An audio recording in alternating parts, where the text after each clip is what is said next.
Yeah, told y'all, I'm playing with y'all. I'm playing y'all pseudo.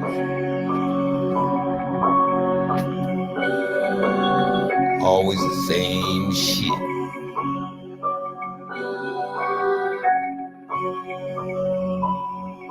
Pseudo killers?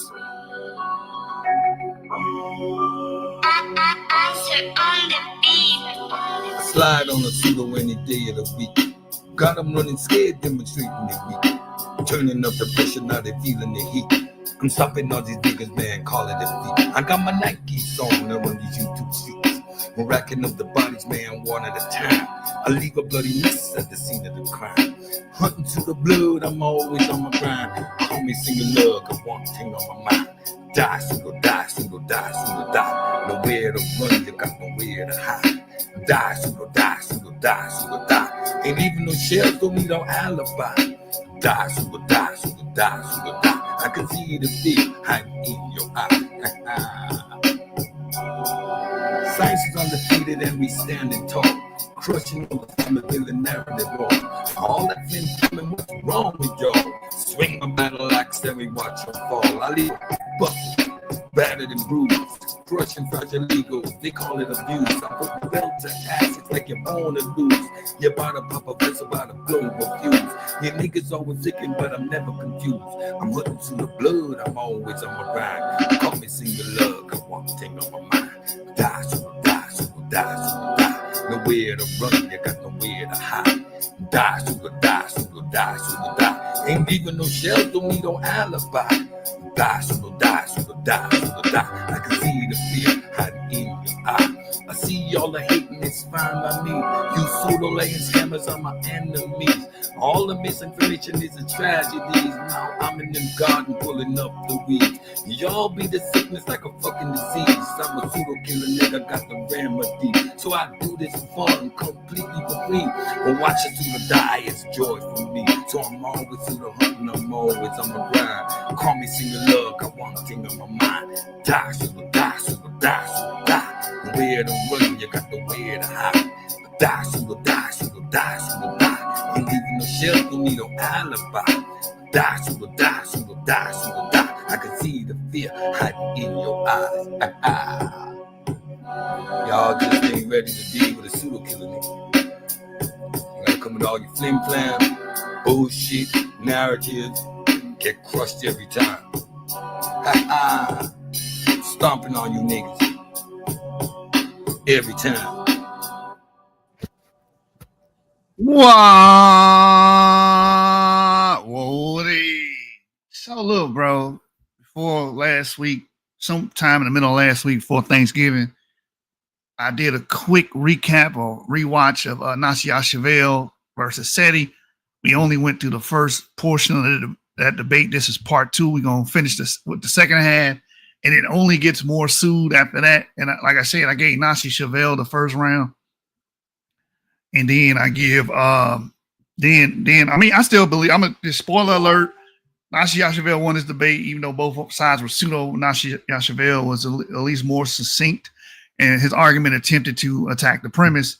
Meanwhile, Seti, throughout the duration of this debate, thought it would be cute to just go up there and make a Bible bash session and people bash session and a bunch of ad homs and stuff like that, instead of focusing on proving are the Bible mysteries Egyptian realities, which was the topic.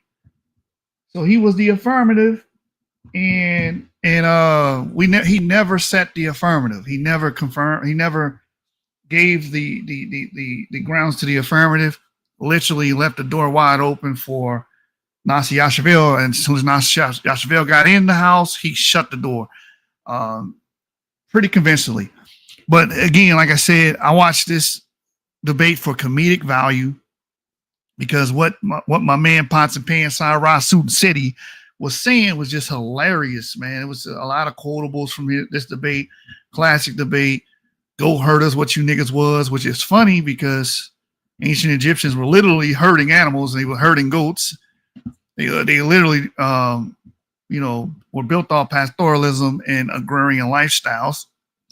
So for someone to sit up here and try to crack a joke lets you know what will happen if you don't read up-to-date academia or even attempt to study the field and you become a dilettante and you rely on Dr. Claude Anderson, Dr. Bean Buchanan, Rudolph Windsor, Ivan Van Sertima, Sheikh Anta Diop, Obenga. When you rely on these people, your understanding of actual history or archaeology and anthropology and paleontology, all of these things, your understanding of these fields is going to be very weak or non-existent because they are fantasizing. They're feeding you fantasy.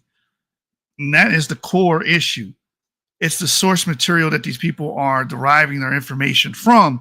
And you can clearly see in the first round, he brought up the pygmy hypothesis. What is the pygmy hypothesis? That the pygmy Twa circumnavigated the globe and introduced civilization to the whole world. This is why you see pyramids in India. This is what he was making a claim of. This is why you see it in the Americas, blah, blah, blah, because a group of pygmies circumnavigated the globe, teaching everyone about, y'all niggas funny, man. Y'all niggas funny. Anyway, teaching people about civilization and how to build pyramids, quote unquote. When you're reading sources like that, sources that belong in the fiction area of the library, no wonder you don't know simple and basic history as far as Egypt, as far as pastoralism, as far as goat herding goes. You make these common mistakes. When you're reading stuff like that, Dr. Bean superimposing the word Twa on Ptah and saying that's why Ptah got his name or vice versa. This is what will happen to you. I'm in a room right now on Facebook, Biblical Rumble Rooms, no holds barred by Patrocino and others. And all they do is use old antiquated sources that are spreading ideas of fantasy. And they're not learning real history. They're not learning real anthropology. Right? They're not learning archaeology. This is why I ask these people, can you find these claims in a book from Oxford or an updated book from Cambridge, Black Wiley or something? Give us some up-to-date understanding on these topics because you are literally skewing the understanding. Like with ancient Egyptians, most of the men are depicted to have like a brown skin tone and most of the women are very pale skin tone. And the explanation from archaeologists is that the women will be indoors, so their skin will not tan, and the men are primarily outdoors doing the laborious work. And the exceptions we see, which is what gives credence to this, is that when we see people doing administrative work, they're depicted to be just as light as the women, right? So it's just certain things like that. If you were up to date on the issue, on these fields or on these subjects, you wouldn't be making these mistakes. Well, anyway, like I said, both sides in this debate very pseudo. Kundalini energy and all that shit that NaSI Yashuvel was discussing was just god awful. But like I said, he did enough to win this debate. So we're going to watch the remaining part, the second part of this debate, and we're going to give our 2 cents. And we are covered on Section 107, copyright law, fair use law, to give our commentary, our criticisms of the following material. Fair use. With that being stated, with no further ado, let's get right into the meat and potatoes. So we're going to go back to part 1 because that's the beginning of his second round, and then we're going to go to part 2. So we're going to share this screen here, put this up. Again, fair use. We are watching something that comes from NaSI TV, which originally aired on Sonetta TV, which that channel is defunct now. He's Sonetta Studios and House of Consciousness, and he got a few more channels that Black News 102. That was back in the day as well. So that being stated, let's get right into it.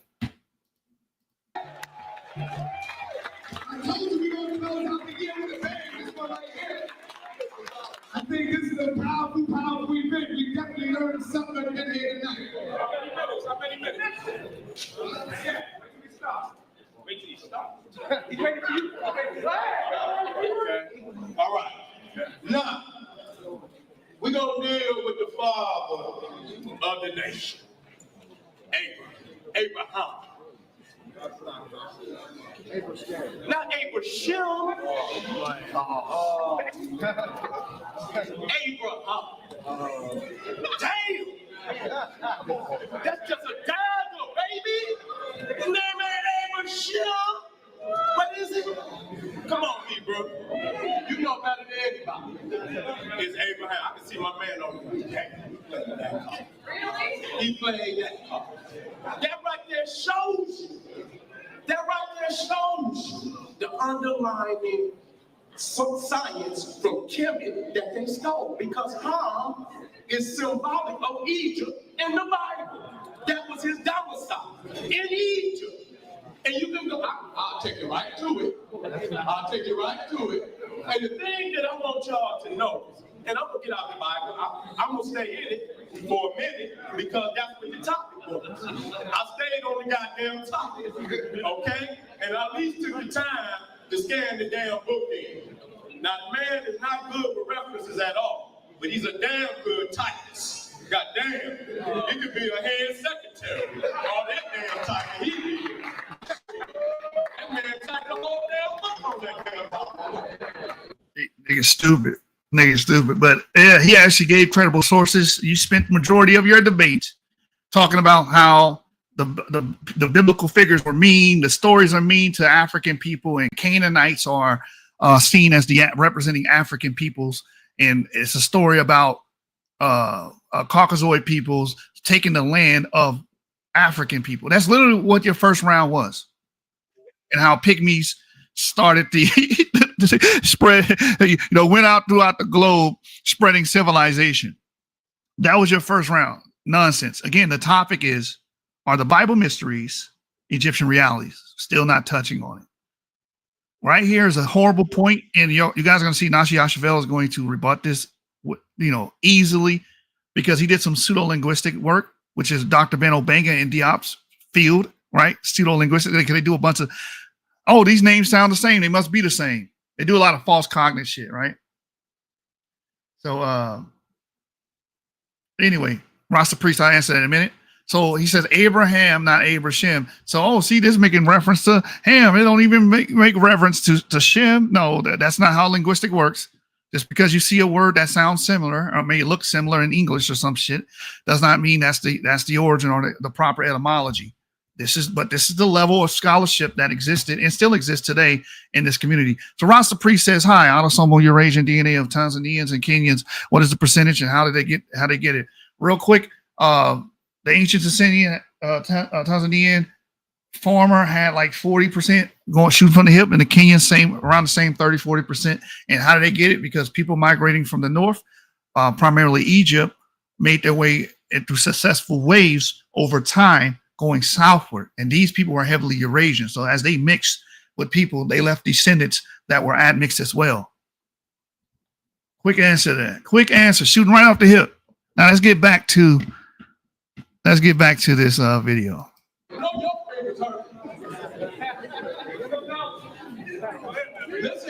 Listen here. What I want y'all to understand, and what I'm gonna get to the dictionary of the Bible, is the one thing that they was noticing is that all of the Hermetics, when they came off the boat, they were already nations. Let me show you. Yeah, see, it got quiet. Right here. And right here it says this. I'm gonna show you the rep. The name of Ham alone of the three sons of Noah, if our identification be correct, is known to have been given to a country. And so when they come, how the hell could they all been three brothers? They come off the boat nations, and they don't put their first goddamn king on the throne until damn near 1000 BC. And I'm gonna show you that they now this is their goddamn answer. I don't need it. You use it. Okay? And so we got Ham at 2440, Shem at 2441, Cush at 2332. And you don't put no king on the throne to solve. Damn near 1000 AD.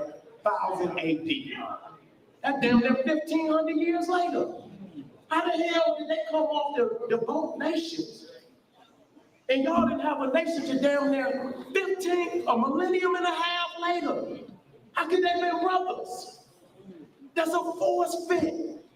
That's why when you go in the Bible, it says Eve is the mother of all, and then Cain went and found a woman in the land of Nod. That's a nation. That's a goddamn contradiction you can't get out of. If she's the mother of all, goddamn, Cain was supposed to be the firstborn. A nation, the land of Nod, that's a nation. How the hell, where did it come from? Okay, come up with it. Come up with it. Look what it says about Cain. Look what it said wait a minute, okay. No, that's about the execution of it. I'm gonna come out here. I don't need to go in the Bible no more. I showed where their father was named after Ham. God damn it, they should have named him after Shem. That's a dagger.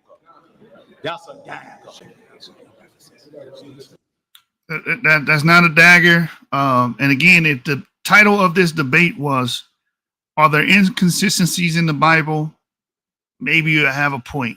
Incongruencies, or if the Bible's evil, or is the Bible ethical, or whatever. Like, if you could name and frame it around where these points about, oh, here's an inconsistency here, or here's an inconsistency there, or these people were evil here, or these people, maybe you would have a point. But that's not the debate you're having. You're having a debate about, are the Bible mysteries Egyptian realities? And you have yet to address it. You have yet to address it or even try to. He does it once. He tries to do it once in this debate, but then he just goes off on a tangent on other shit. Like, these people have ADHD when it comes to doing debates. They don't know how to craft a solid presentation. One, he's not even using a presentation. This is the Windows File Explorer open. They don't know how to do that. When you're doing a debate, each slide should address the question. The premise is the question. So each slide should be attempting to answer the question. Are the Bible mysteries Egyptian realities? Yes, because. Or no, because. That's how you frame arguments. But you guys don't know how to argue. You don't know how to make a debate. And most of you guys, like, this style of debate that he's doing still exists to this day. I don't know who the hell that is. It still exists to this day. So this is why we get the issues and problems that we see, and why people still hold on to beliefs from 1950 to 1960, because it's not evidence-based. It's just about circulating bad arguments. You know he ain't showing no references. All right, let me go on to this. Now he's talking about all of these Sumerians that brought shit into Africa. Every time Egypt was attacked, every time the repulse came, it came from the south. So if these people brought this knowledge in, then we expect a certain type of relationship with them. Okay? How many times do you see the Hebrews run to Mesopotamia? Talk about Egypt like a damn, but you run into Egypt all the damn time. You know what time do you see them look to Mesopotamia for help? Goddamn Tamaka had to come down there and help their ass against the damn Mesopotamia, the Assyrians. They never looked at, so if they was brothers, and you would expect a brotherly relationship. You don't see that between the Israelites. Them goddamn Assyrians and Babylonians was kicking their ass all the time. So if they came from over there, why the hell is they got so much aggression towards one another? Look at the 12. The god best, this is coming out, the Egyptian, the gods of the Egyptians, he used the bunch.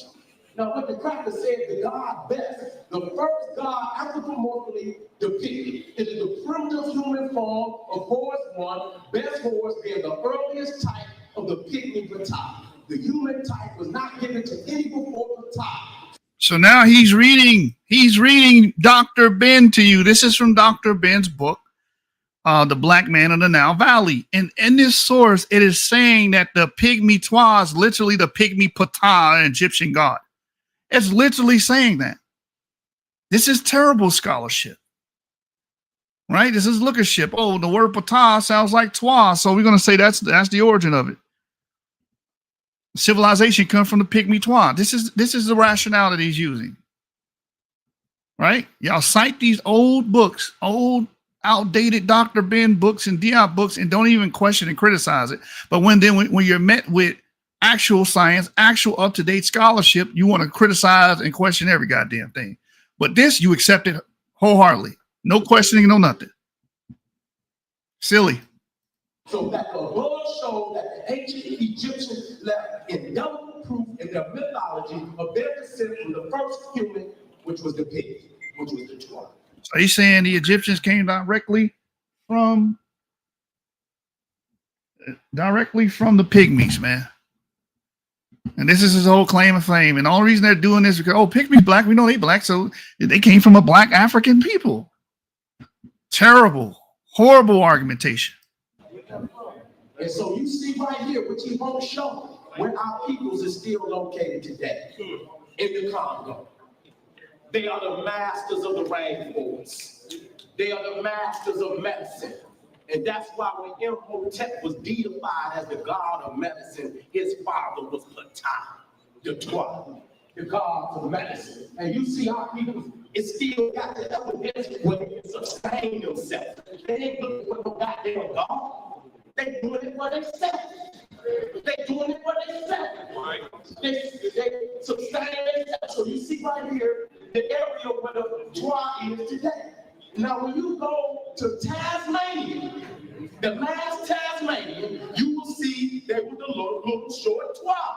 And if you look up Negrito on the internet, it will show you the Asiatic Twa that's all through the Southern Caribbean. Right there. That's where they located right now today. So we talking about Kush, and they didn't walk over there. They sailed over.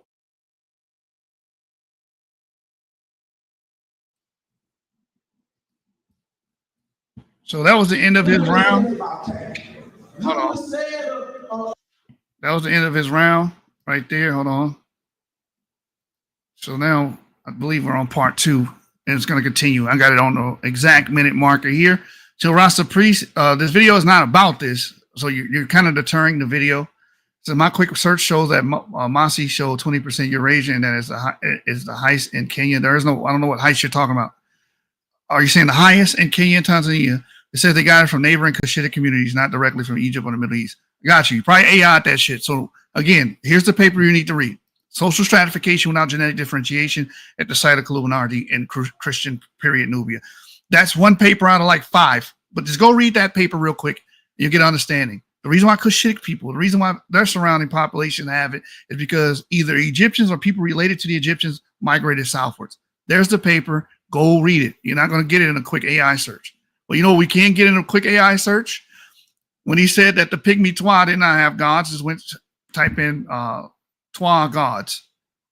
It says refers to deities in the indigenous belief system of the Twa people by Twa hunter-gatherer groups in Central Africa. Key figures like Kon Vum, god of hunt, and Tori, which is forest god. Makes sense because they're hunter-gatherers and they dwell in the forest. So it makes sense that they got gods after this. All right, so he said they weren't looking for no God. They had literally believe in deities. Quick search, like my man said, quick search. Yeah, you're not going to get a quick search on this topic. You need to read this paper here. Social stratification without genetic differentiation. Right, I'm not going to read it for you because I got to get through this video. I'm pointing you in the right direction. All right. So anyway, back to the debate. He was wrong. They had gods. They wasn't looking for no gods. They literally believed in gods. You know, just because you're an atheist does not mean that you can project your atheism into the past, especially on ancient Stone Age forger people. Wait a minute. Okay. No, that's about the execution of it. I'm going to come out. I don't need to go in the Bible no more. I showed where their father was named after Ham. God damn it, they should have named him after Shem. That's a dagger. That's a dagger. You know he ain't shown no references. But they're descent from the first human, which was the pig, which was the Twa. And so you see right here, which he won't show, where our peoples is still located today, in the Congo. They are the masters of the rainforest. They are the masters of medicine. And that's why when Imhotep was deified as the god of medicine, his father was Ptah, the god of medicine. And you see our people, it still got the evidence where they can sustain themselves. They ain't looking for no goddamn God. They doing it for themselves. They doing it for themselves. They ain't looking for no God. And they literally believe in gods. Very spooky people, very mythical people, the Batwa people are. I even have a book on 100 African religions. They're listed there. I can literally pull that up. I might pull that up, actually. Here, it's on the screen. It's in the comments. Just copy and paste it, Rasta Priest. Read the abstract, and then go from there. Anyway. Sustain themselves. So you see right here, the area where the Twa is today. Now, when you go to Tasmania, the last Tasmania, you will see there was the little short Twa. And if you look up Negrito on the internet, it will show you the Asiatic Twa that's all through the Southern Caribbean. Right there. That's where they located right now today. So we talking about Kush, and they didn't walk over there. The evidence, I'm gonna get much deeper. Even the saturations in their eyes. And get into it. Now, look up at the top. See the leopard skin on Bess? See the leopard skin of the Southern Brothers? See the leopard skin of Egypt? See the tiger skin of Elon? See the jaguar skin of America? Even the Greek took from the Southern Africa. And then when you go into the India, it's the tiger skin. So just like you got the pyramids, they enforce. Or maybe other people have been taking animal skins and wearing them for 1,000 years since the Stone Age. That does not mean pygmies circumnavigated the globe. This is terrible. This is horrible. This is like peak Pseud. That's why I said this is like, it's very comedic, the stuff that he's arguing. He's saying, look, in America, you have people wearing like leopard skins, and you got people in Central Asia doing it. You got people in the Middle East. You got people in Africa doing it. So therefore, there must be some correlation. There must be proof of the same peoples migrating from the pygmies all over the earth, spreading civilization sometime in the Stone Age or afterwards. This is terrible. This is terrible. Anybody can wear animal skins. It's not exclusive or mutually exclusive to one group. Bad argument. Enforce our culture on it. They use the same science, but they adopted their own environment. We enforce our culture on the body. They took we gave them what they could use, and then they added their own culture around it. So when you come down the normal palette, who you see are the priests, the Twa. You see what's up on that pole? The placenta. You can see the umbilical cord. They deify childbirth. And you see our queen right there in charge. Like, nigga, hurry up and get down. You see what I'm saying? Let me make sure that you did what you were supposed to do. And right here, you see at Teotihuacan, I took that. I went to the goddamn pyramid, and I identified in my damn self. You see the plumes, you see the tongue sticking out, you see it all over the planet. Right there. You see right there Bess, and you see the Maury from New Zealand. India. And you see the lion's mane. Y'all quit taking shots. See the damn flash every time.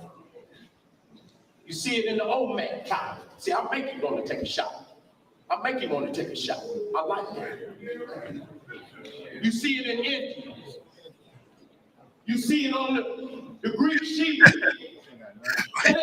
You were not right if you read that paper. You're going to make me. All right, so let me show you why you weren't right. So real quick. Do you see what this says here? Do you see what this says here? I don't know why y'all do that. I don't know why you. I actually read this paper. You haven't. What does it say right here? Here we see the increased number of ancient individuals with genome level data from the Nile Valley from 3 to 69, reporting data of 66 individuals, 2 cemeteries at the Christian period, 650 to 1000 CE, site of Clumnardi, where multiple lines of evidence suggest social stratification.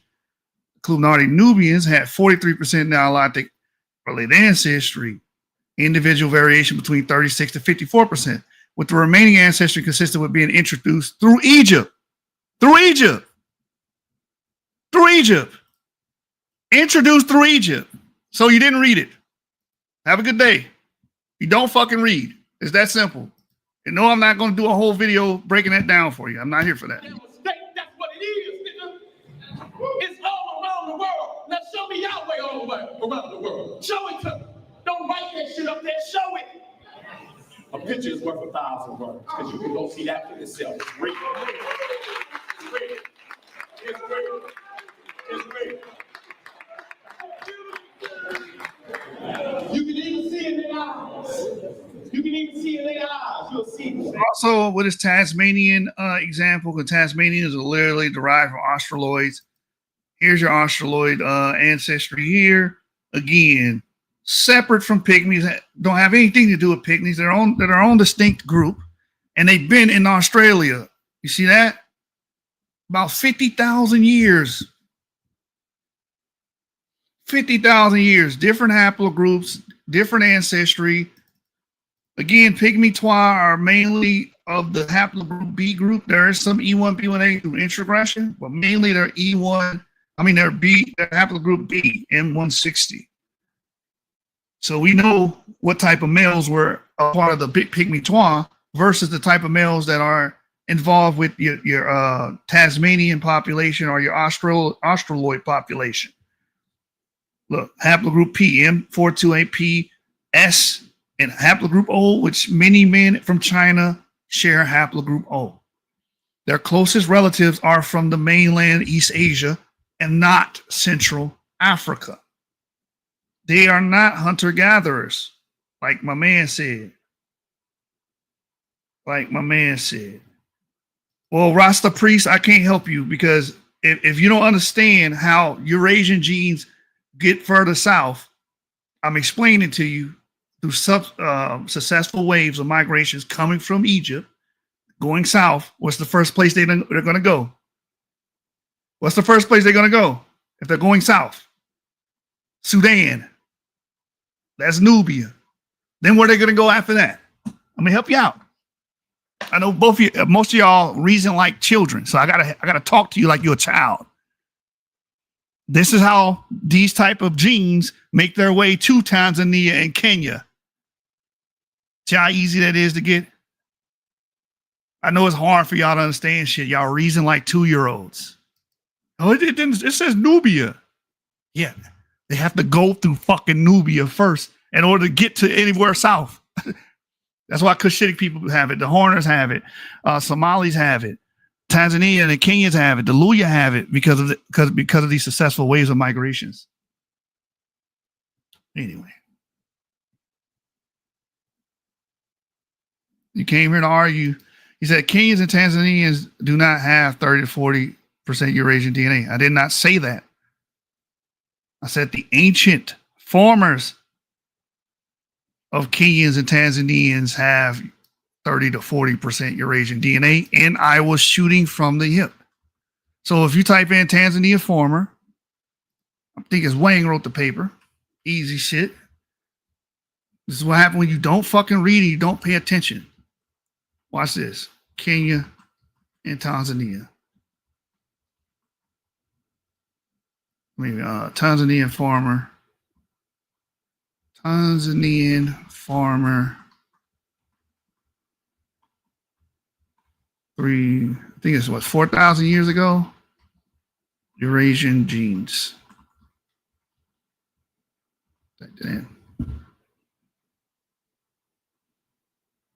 Yo, you heard what you want to hear because you're here to try to fucking argue and don't even know the material to argue. At least learn the material first, and then we can have a dialogue, an informed dialogue, so you're just throwing shit out there and hoping it sticks. Right? So we got an early pastoral. Oh, look at that. Luya DNA. Look at that. The Kikuyu of Kenya. Now look at the Tanzania DNA. So let me get to the relevant parts. Section 8, Sudan related, the lot former individual can be modeled as 29%. The Kiki is 45% in West African related. The Luya mixes Sudan related and West African related DNA. Where is the Deloraine former individual? Storm Neolithic. Let me see if I can find it. Hold on. Let me hard search it real quick so we can get back to this. Damn trolls, man.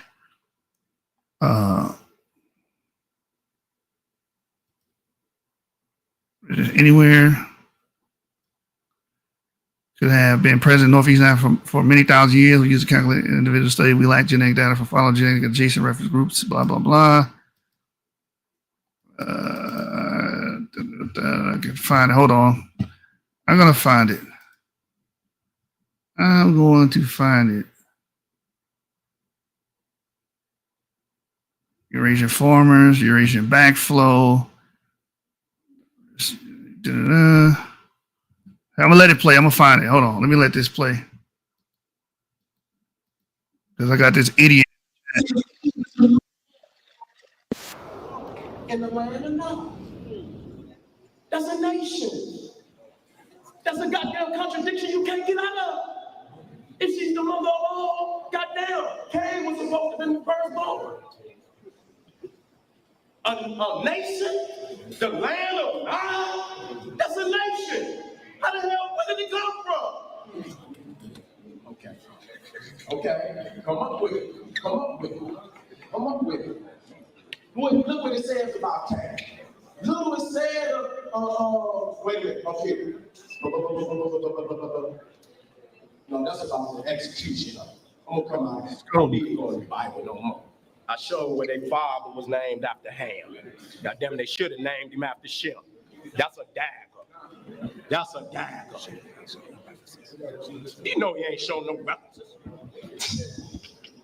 Right, watch this. Watch this. Now he's talking about this guy right here doesn't. I'm gonna show you. Look what he said right here. They don't have it because I said so. They don't have it. This is the idiocy. This is why I went on my debates too, because y'all go against shit y'all don't know what y'all talking about. So here's the paper right here: Reconstructing Prehistoric African Population Structure. All right, you see what that says here? We assembled the genome-wide data from 16 prehistoric Africans. We show that the anciently divergent lineage that comprises the primary ancestry of Southern African sand had a wider distribution in the past, contributing 2/3 of ancestry of Malawi hunter-gatherers, 8,100 to 2,500 years ago, and 1/3 of Tanzanian hunter-gatherers 1,400 years ago. We document how the spread of farmers from Western Africa involved a complete replacement of local hunter-gatherers in some regions, and we track the spread of herders, showing that the population of a 3,100-year-old pastoralist from Tanzania contributed ancestors to people from northeast to southern Africa. Northeast to southern Africa, including a 1,200-year-old southern African pastoralist. Same shit. People coming from the north, migrating southwards, and they're transferring these genes. Very fucking simple.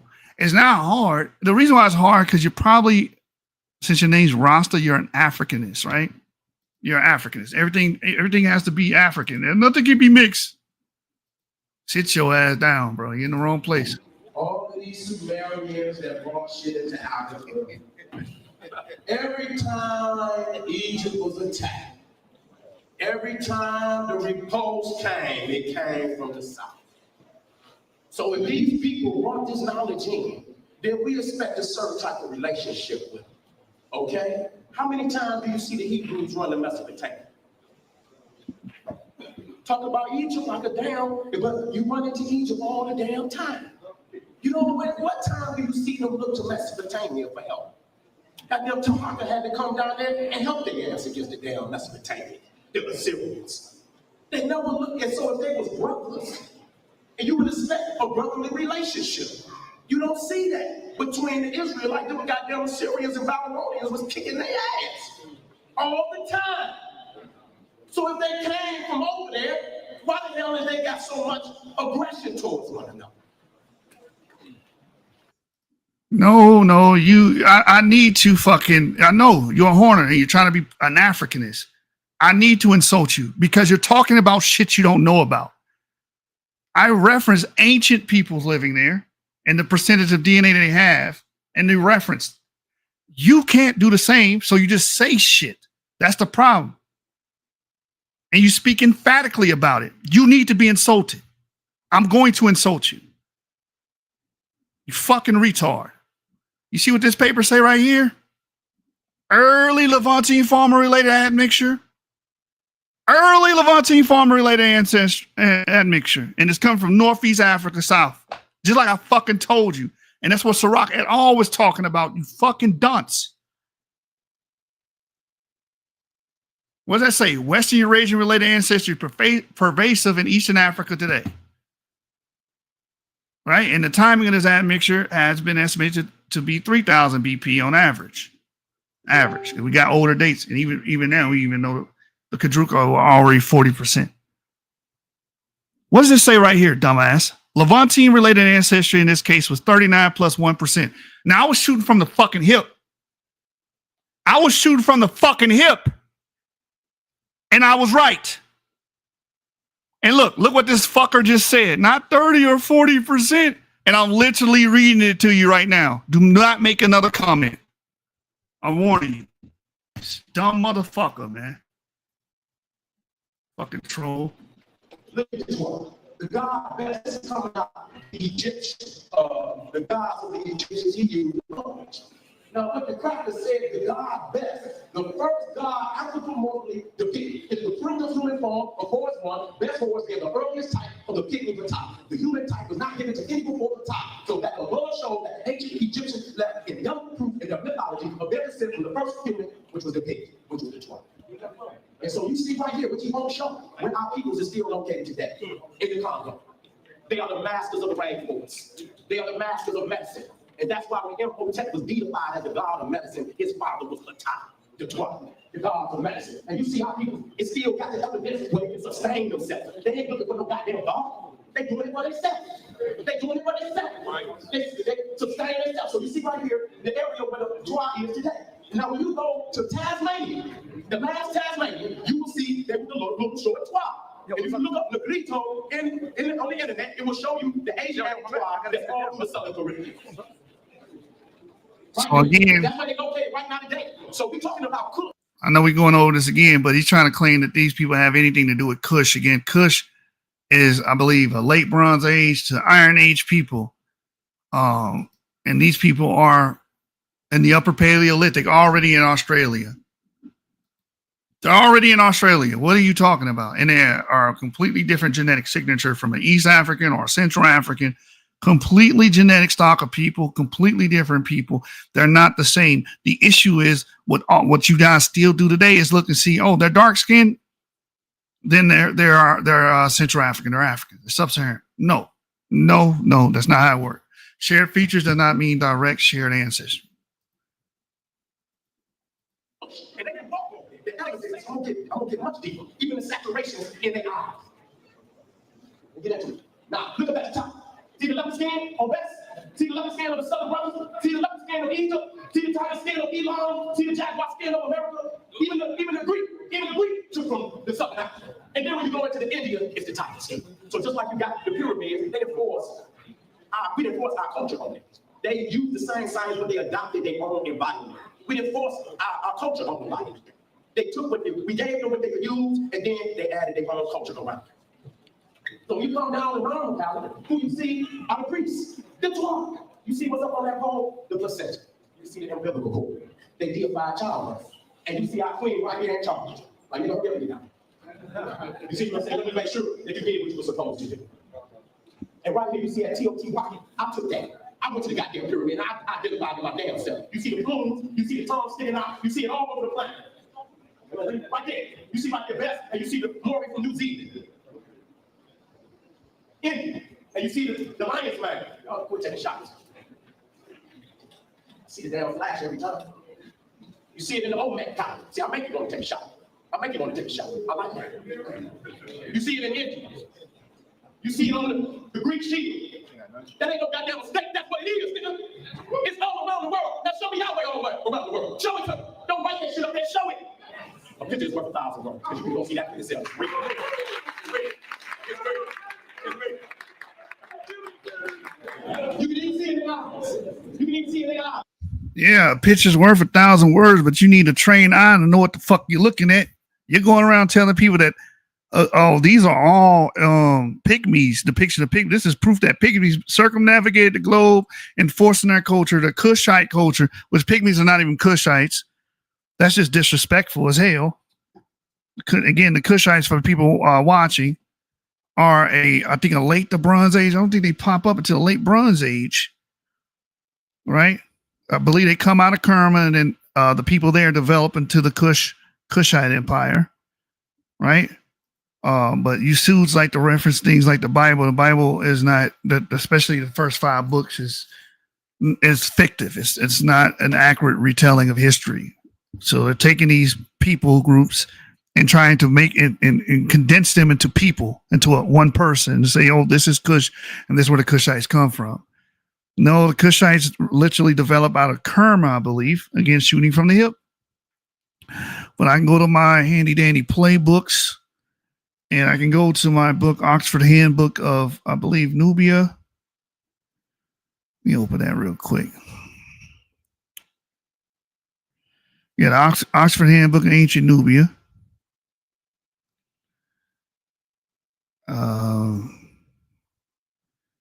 And then let's go to Kush. Let me get this real quick. I remember I went to this book because somebody told me Kush was made up in the Bible. There is no Kush. And I'm like, what are you talking about? Kush is not made up. The Kush predates the Bible. Now the story of Kush, and now my app's not working, literally comes from reality. They're extrapolating ideas from reality because there were groups of people that were referred to as Kush or Kosh or whatever in Nubia. The problem is they come later. They don't start off as that. They come later. They develop later. And we know the Egyptians called them the Hess and stuff of that nature. There we go. Now it's working. You see that? Kush. First cataract round. All right, so let me go here. It says the Egyptians retreated from their fortified border. This is the Oxford Handbook of Ancient Nubia. Border in Bet El Hajar to traditional border in the first cataract around 1725 BCE after centralized authority withered towards the end of the 13th dynasty. This left Lower Nubia again in the hands of the Sea Group people, while the Pangrave people, probably coming from the Eastern Desert, also appear to have inhabited the region from the time onwards. The ruler of Kush seized control of Egyptian fortresses and gold mines in the Second Cataract region. Egyptians still garrisons some of their fortresses, but they appear to have served the ruler of Kush. Kush flourishes due to the transfer of control over the trade from the Egyptians to the Kerma people. Initially, the relations between the Sea Group people and the kingdom of Kush seem to have been peaceful and characterized by cooperation. However, the Kushites were not only peaceful traders, warriors must have played an important role in the aggressive policies of the rulers of Kush. So as you can see, we see these people appear right here in this period here. So in the Bronze Age, like before that, they were not there. These people actually formed from these people. Anyway, just wanted to get a quick reference.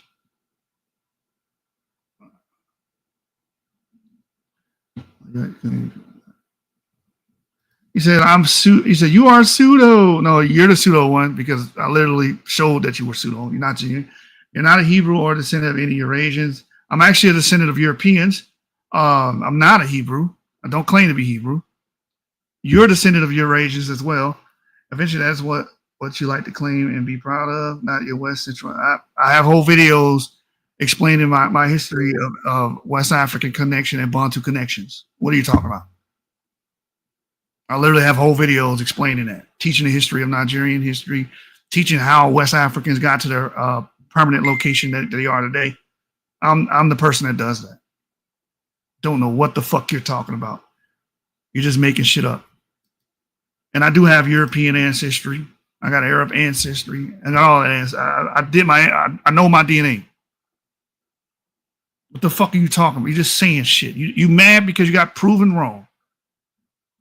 You're just mad because you got proven fucking wrong. You're a Horner.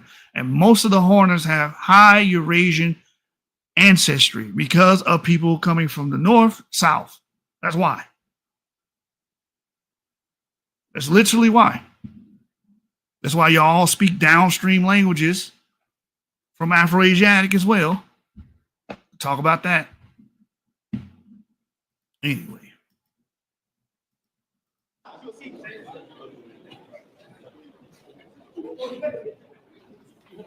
He don't know what the hell he's doing, and he do the evil.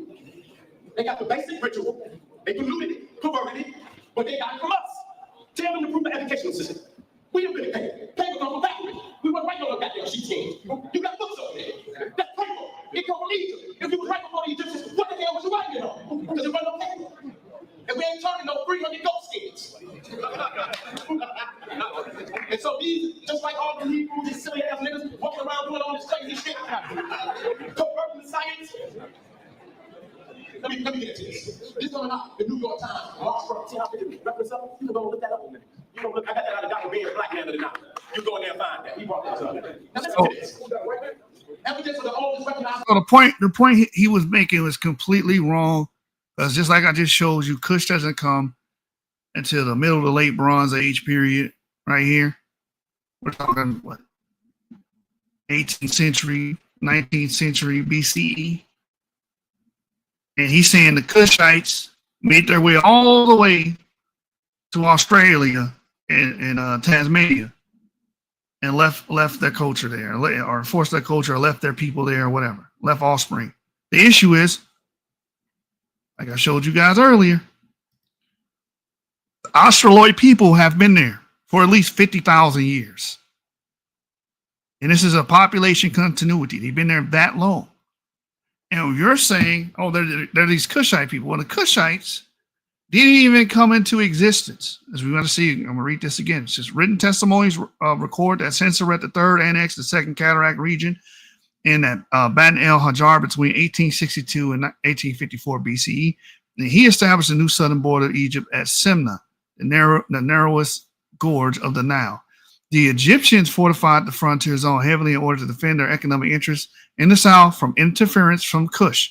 And emerging meaning to begin. They start here. Kingdom centered on Kerma and Upper Nubia. So I just be shooting from the hip because I've been reading this shit for a long time. Shooting from the hip, like I told you, that's where this kingdom come from. This shit ain't got nothing to do with no damn Australians, these Australoids. These people are already established. They've been there 50,000 years. They ain't got nothing to do with no pygmies. Kushites are not pygmies. All right, and none of that. So what Sarasu said he was doing was just a bunch of myth making. A bunch of myth making. I'm sorry, I'm not even showing it. Here it is. This is what I was reading from.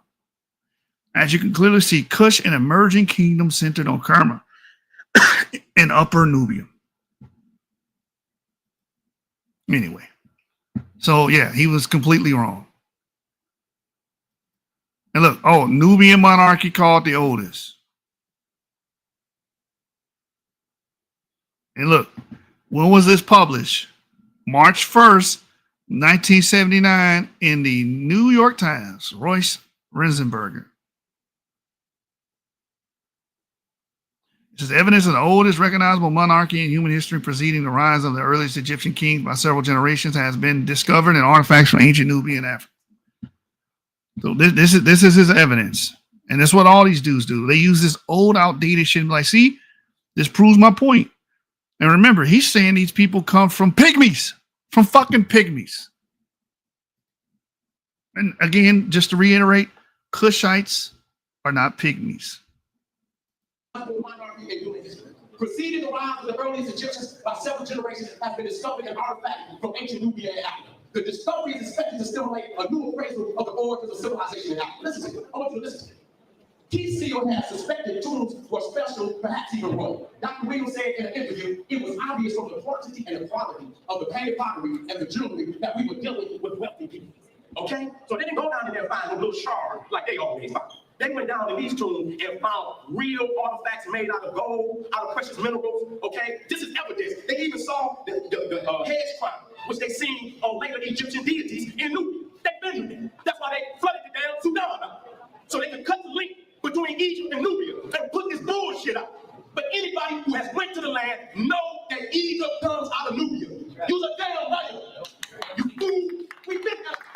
copy that shit.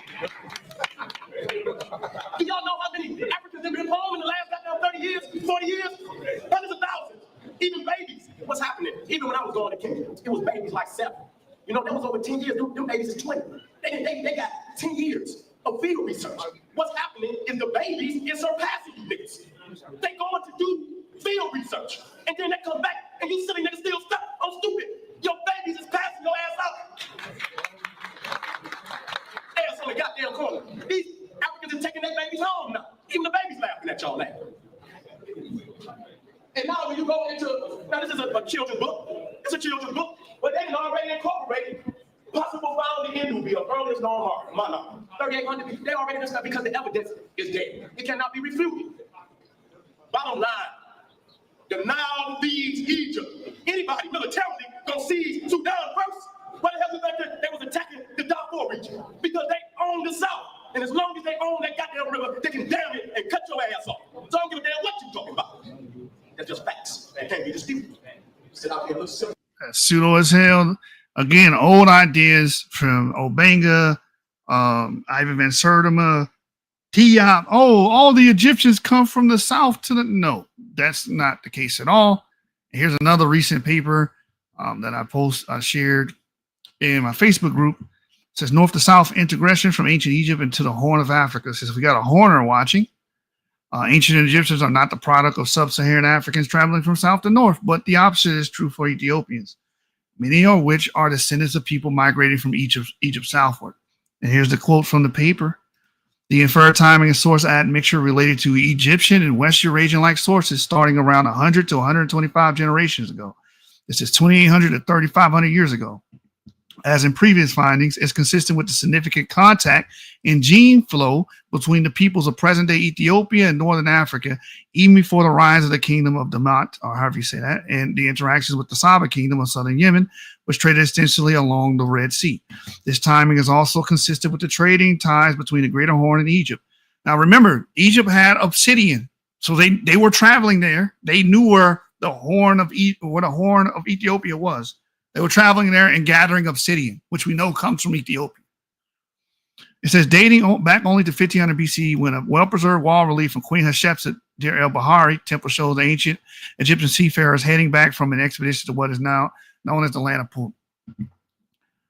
It says from Nagedi Wotu, the other group in the study, which is there is no established linguistic classification of ethnologue, we can infer a relatively high amount of Egyptian-related ancestry, which is consistent with the group's own origin narrative of migration from Egypt by the way of a Bay River.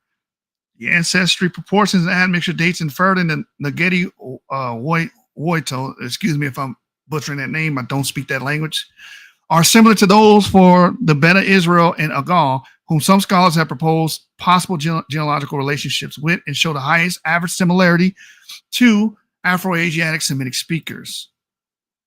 And there's the paper right here, Evidence of Interplay of Genetics and Culture in Ethiopia. 2021, we stay up to date with our science. There it is. Whoop, there it is. So again, these genes are coming from Levantine farmers. They're not coming from anywhere else. And we see, even with the old kingdom Egyptian, majority of his DNA is MN, North African, Middle Neolithic North African, which itself is Neolithic Levantine. So all these papers are saying the same shit.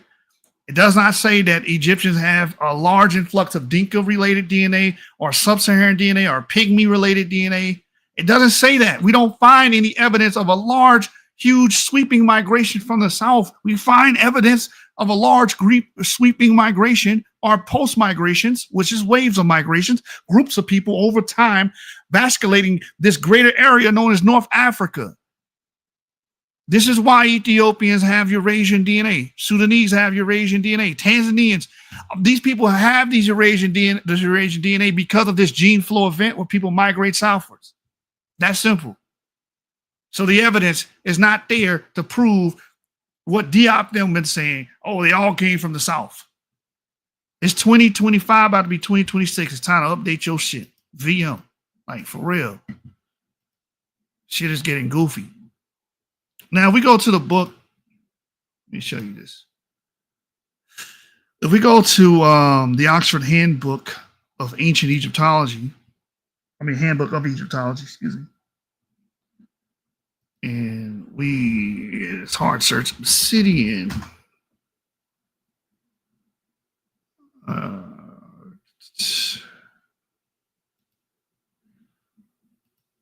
Right. So look, it says, while it's clear that some materials found in pre-dynastic Egypt indicate long-distance trade, obsidian from Ethiopia. We're on page number 650 right here. Obsidian from Ethiopia, lapis lazuli from Afghanistan. It says the nature between relationships between Mesopotamia and Egypt remain obscured, which has also been confirmed because, again, the old kingdom Egyptian, I'm going to show you this, had 20% of his DNA related to Mesopotamians. Old kingdom Egyptian, DNA, paper, and nature. Let's get it.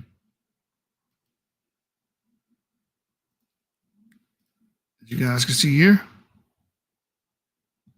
It says here, yet approximately 20% of his genetic ancestry can be traced to the genomes representing the Eastern Fertile Crescent, including Mesopotamia and surrounding regions. It says this genetic affinity is similar to the ancestry occurring in Anatolia in the Levant during the Neolithic Bronze Age. So basically, these people have Zagros-like ancestry. This ancient Egyptians, again, majority of modern Egyptians are related to this ancient Egyptian, showing a continuity. See, a lot of you Afro-tards like to always say, oh, the reason why North Africa looks the way it does now is because of all the occupation and invasions. No. The same people are there. The same type of people are there, so to speak. Modern Egyptians are literally the descendants of ancient Egyptians. That's how we have a continuity. It says, although more genomes are needed to fully understand the genomic diversity of early Egyptians, our results indicate that contacts between Egypt and the Eastern Fertile Crescent were not limited to objects and imagery. As we know, lapis lazuli literally comes from Afghanistan. Literally comes from Afghanistan. Y'all in trouble. Y'all in trouble. All of the Diepites, y'all in trouble because we live in this time period where we're learning and understanding more and more about the human genome. We're learning more and more about ancient migrations and demography. So all that bullshit that we were getting from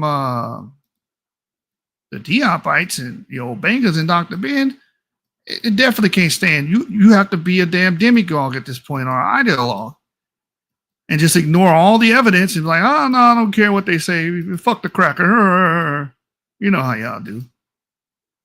Y'all ignore evidence all the damn time. Y'all ignore ostensible, observable evidence because you don't want to admit that your boy was wrong. Your man Pots and Pans was wrong. But what about all the black images? Those images do not look like no damn Nigerian.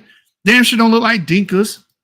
So if you want to play the damn lookership game, we can play it. And it never works out in your fucking favor. Those people have thin fucking noses. And all of their little release, most of their release, and the only exception is when they have what they call the Thutmosis nose. They don't have no pronocticism, none of that shit. So the lookership game doesn't even fucking work. It doesn't even work in your favor. And then we show you guys like Rahotep, and we show you the seated scribe and shit like that. You turn a blind eye. Now you don't want to play lookership games no more. Look, nothing like these people. Right? Here's a pre-dynastic motif here. This is from the Egyptian World Art book. Pointed noses. Looks similar to what the motifs you see in goddamn Mesopotamia and shit. Since y'all want to play lookership games. But when the lookership doesn't work, now you want to ignore the shit. Now you want to ignore it. Also in this paper, it talks about the potter wheel. Watch this.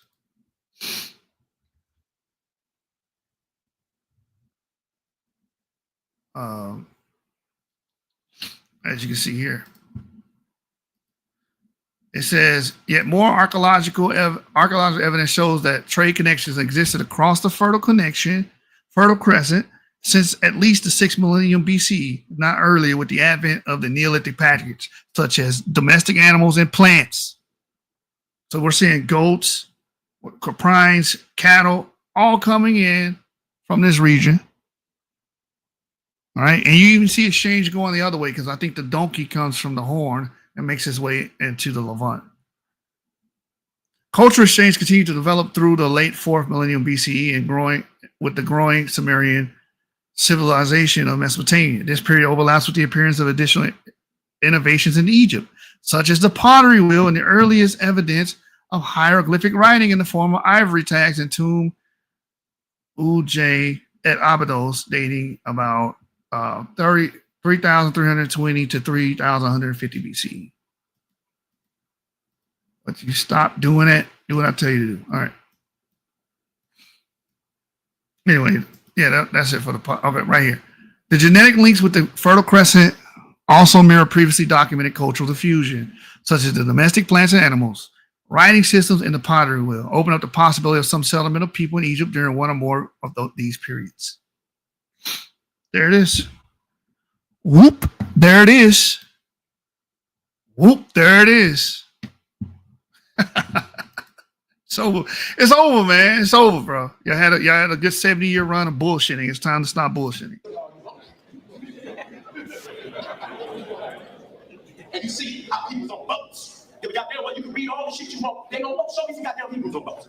Only on tip. Not on my goddamn. So this me on my shit. No, show me on your shit. Don't come trying to find yourself on my shit. Find yourself on your shit. I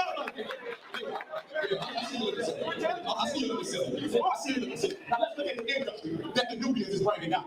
You don't see no Hebrews writing about this. Okay? And you're gonna see me talking about the fellas. Those are ostrich fellas. They come out of Ethiopia. Ethiopia ostrich fellas. You see the egg and the fellas. You see the shield? You see the what you call? Stab. Okay. You see it? Stab. See that? See King Tut. So you see the Nubians. It's bringing that down. And so this is King Tut. Shield that they stole up out his tomb. And you see right there, that's that shield, and these are the Egyptians carrying those shields that the Nubians made. Show me what Mesopotamia. And you know where this is at? This is on the island of Crete. That's on the island of Crete. I'll go there so you can see it. All you have to do is type in Crete. And let the shit come up. And I guarantee you, you're gonna see it. So just go in there and do your research so you can see that the Ethiopians have went into the island. Okay? And so you see, this is Hercules. All the Herodotus said all the Greek.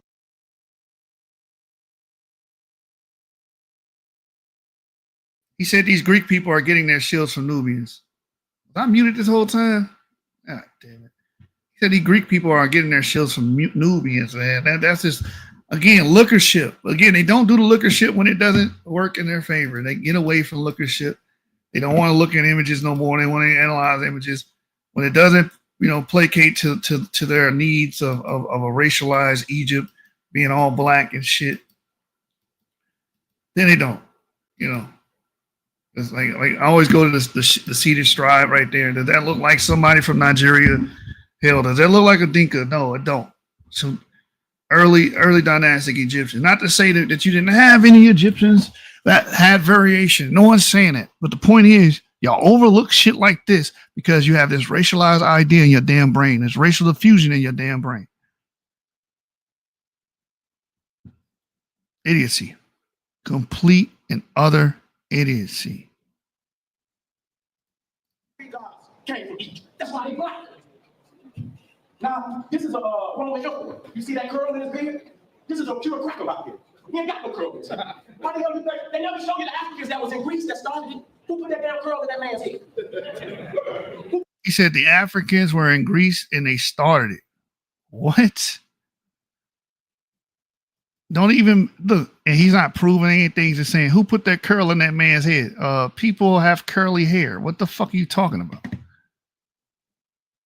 Who put it there? The Egyptians put it there. The Ethiopians, because that's what the Greeks say in their texts. Why is it that all the other nations in the ancient world give Egypt their credit for starting civilization with the Hebrews? Why do they feel that they got to steal our history? If they had their own, it would be no need for them to latch onto Egypt the way that they do. Period. They put them damn pharaohs in the Bible. There was no construct for them to have no Ramesses in no 1611. They knew that people, they kept saying Pharaoh, and people was gonna ask, what that damn Pharaoh? And when they seen that they So look at this one. Here's a statue of the overseer of all the king's works, Hemiunu, in Giza, and it's painted limestone, 4th dynasty. So early dynastic Egyptian. He's fat, so he's got a little fat on him. He's got a little man boob, so he's probably, wealthy. They're eating good. But when I see this person, I don't. This doesn't jump off the screen as someone that's, I don't know, from Guinea-Bissau,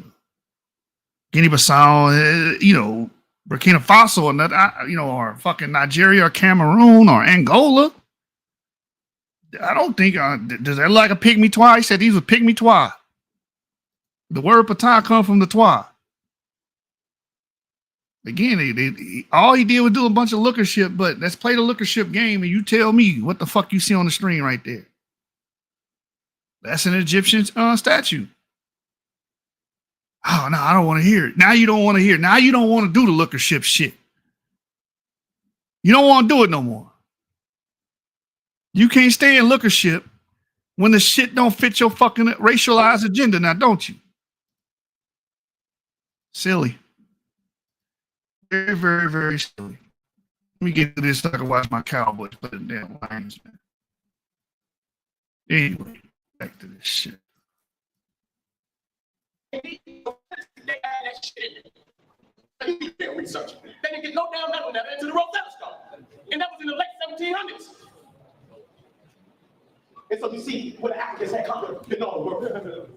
You ever seen people look like that? Yeah, you might. Y'all whip here. Y'all whip here. I ain't gonna lie. You say y'all whip here. And so right here, but y'all ain't got no goddamn pyramids. Y'all got beards, but y'all ain't got no pyramids.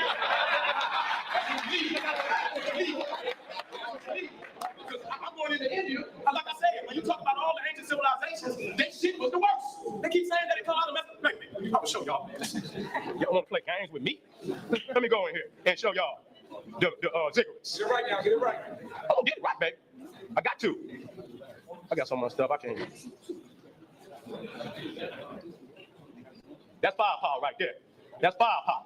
That's curriculum. Here go one right here. Here go one right here. Here they go. Here they go. Here this shit go. Here it go. Open it up. Open it up. Hey, look at that shit. Look at this shit. Look at this shit. Out of hell, and that's mud. That's not granite. That's mud. The Mesopotamians never built in stone. They built in mud. They did. I got the goddamn documentation. You can look at your pyramids, but you practice on. You got to have stone to practice on. To build a goddamn pyramid. And so if Mesopotamia ain't got no goddamn stone, what did y'all practice on? Okay. 10 minutes. Okay. You built a pyramid, brother. I know you didn't. That's what I'm saying. You didn't. No. Let me go into. I'm gonna go into this. Let me go into this calendar. Matter of fact, I got so much stuff. Let's go right here to this book of the dead. He always saying something about the book of the dead, but he don't put the damn book up there so you can see. When you read the 42 negative confessions, when you come to the 27th one, it says, "Hey, thou whose face is turned backwards, who cometh forth from the dwelling, I have not." Wait a minute. Committed acts of impurity, neither have I lain with me. That's in the 42 negative confessions. Right there. 42 is in there. That's documented. Long before the Hebrew. Now let's deal with the calendar, because they keep talking about this calendar. It says, listen to this. As far as historians, this is science. As far as historians and scientists can tell, the Nile's annual flood has never failed to arrive. Although some years it is smaller than others, neither has it ever threatened life by coming early or being unusually heavy. So if it never failed to come, where's all these goddamn families they talking about in the Bible? The time of its arrival varies by no more than 3 weeks. Other floods of the world's great rivers like the Yangtze in China or the Ganges in Bangladesh, they left out the Tigris and Euphrates. Unless we like. Okay? And so what they learned is that the water level of the Blue Nile begins to rise in June. And by July, the flood has reached Aswan. It reaches quickly in August. It rises quickly in August and reaches its peak at Aswan at the beginning of September. After that, the flood begins to die away. So after they counted the days, watching the stars, they had the 365-day count.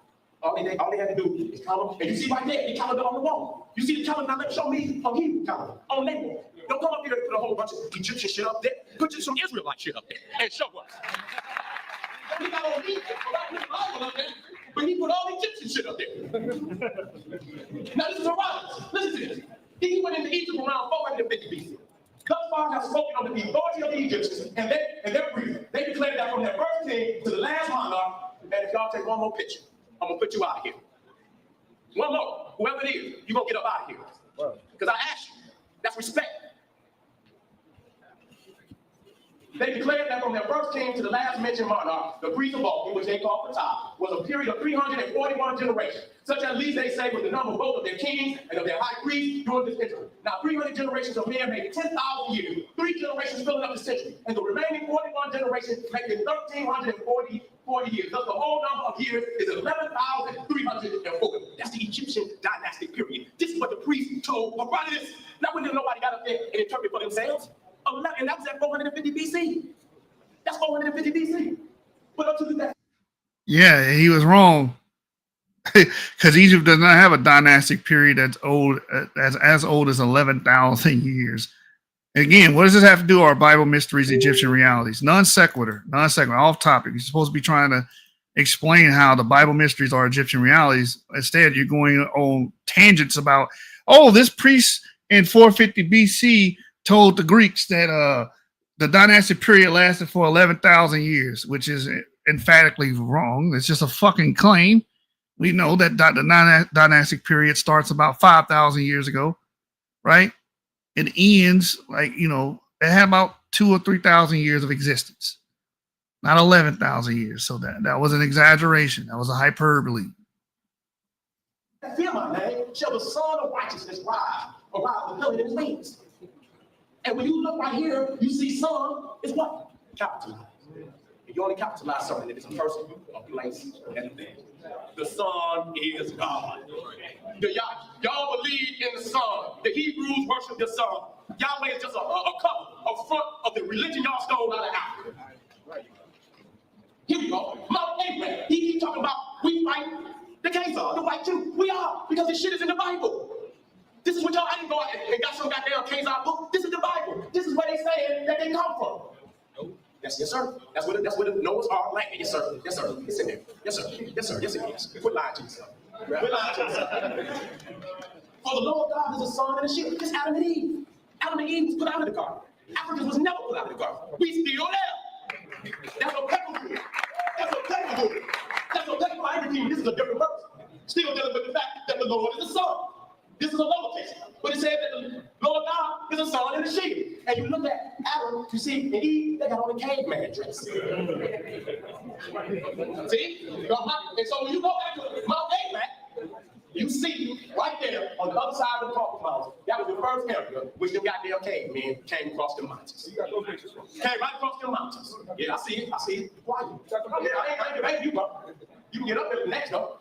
The greatest enemy of the white man is that's how you know that's his book. They mislead y'all with that black show where his feet black. And the goddamn head neck. That's the cheese on the track to get y'all ass in there. And then you be talking about you landed on Mount Abraham. That you gonna leave Africa, all that beautiful land, and you mean to tell me you gonna tell your babies that you come from Mount Abraham? Abraham, I smell Abraham. Abraham, however you want to say it. It's the same thing. It's Semitic. Arabs are Semitic. And so you see right here, when them Pebblewoods came over the mountains and they asked began to burn. That's their deity. That's their God. That's the shit that come out of the Bible. Adam and Eve are white people. And even though, I'm not a Muslim, at least Elijah Muhammad taught that. Yes, he did. He said that Adam and Eve was the white race. That was not us. Now on that I agree. That's why you can't explain that shit. That's why you get so force fit. That's why you have to evolve to get into nationhood. How the hell does a man? It's all nation. You cannot come over no boat and be a nation. You have to evolve into nationhood.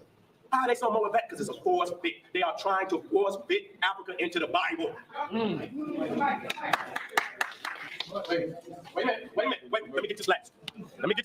What does that have to do with anything force fitting Africans in the Bible? And he brought up the Mount Ararat again. Oh, they came from the Caucasus. Well, where do the ancient Egyptians get their ancestry from?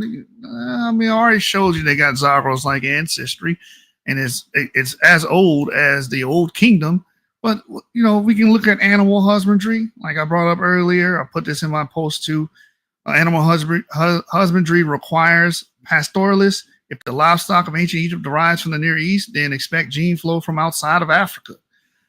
Open quote. Comparisons of now data mitogenomes with those from other geographic areas reveal that most Egyptian mitochondrial DNAs are probably direct local derivatives from the founder domestic herds, which first arrived from the Near East. And the extent of gene flow from and towards the Nile Delta region was limited after the initial founding events.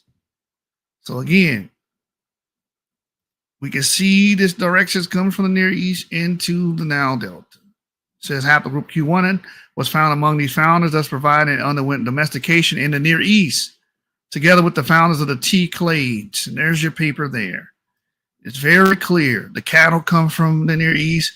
The pastoralists come from the Near East, which should not be too hard to understand and wrap your head around unless you are a racial diffusionist. Because you see, he said, oh, we're trying to shoehorn Africa into the Bible. You're trying to shoehorn pygmies into Egypt. You're trying to shoehorn Central Africans into Egypt. You're trying to shoehorn everything into Egypt except what it actually is and what it's composed of, which is ancient Levantine groups that have been all across North Africa, going in and out of the Levant, the Sinai Peninsula for thousands of years. And that's clearly shown. Again, we'll go back to the ancestry of the Neurorot genome, which is the Old Kingdom genome, about 4,800 to 4,500 years ago. It says here, all accepted QP atom models show the presence of ancestry related to Middle Neolithic Morocco in the Neurorot genome. Therefore, our results indicate shared ancestry across North Africa, meaning this ancestry was ubiquitous during this period, and consequently, that local Egyptian Neolithic populations contributed genetically to the early dynastic and Old Kingdom people, as indicated from material culture and bioarchaeological analysis. Local people living in North Africa. It does not say from the south. It does not say from the Pygmy-Twa, the Batwa. It does not say that. Because there's no evidence for that, no genetic evidence. All of the evidence shows that North Africa, as we're about to see, were seeded by, quote unquote, Levantine peoples, and they were there for thousands of years, and then they developed Egypt, the dynastic period. However, because the genomes of Middle Neolithic Morocco have previously been modeled to comprise both Ibero-Maurusian-like and Levantine Neolithic ancestry components, which we corroborate. This paper corroborated that what? They have Ibero-Maurusian-like and Levantine Neolithic ancestry. The affinity to Levantine Neolithic groups could reflect several migration events.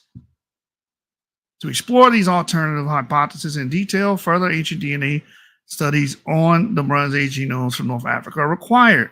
So if we go to extended figure 6, right? It illustrates this perfectly.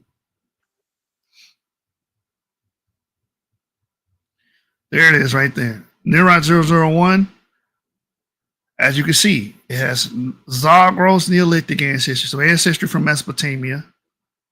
It also has Moroccan Epipaleolithic, that's Ibero-Maurusian, that's the green segment.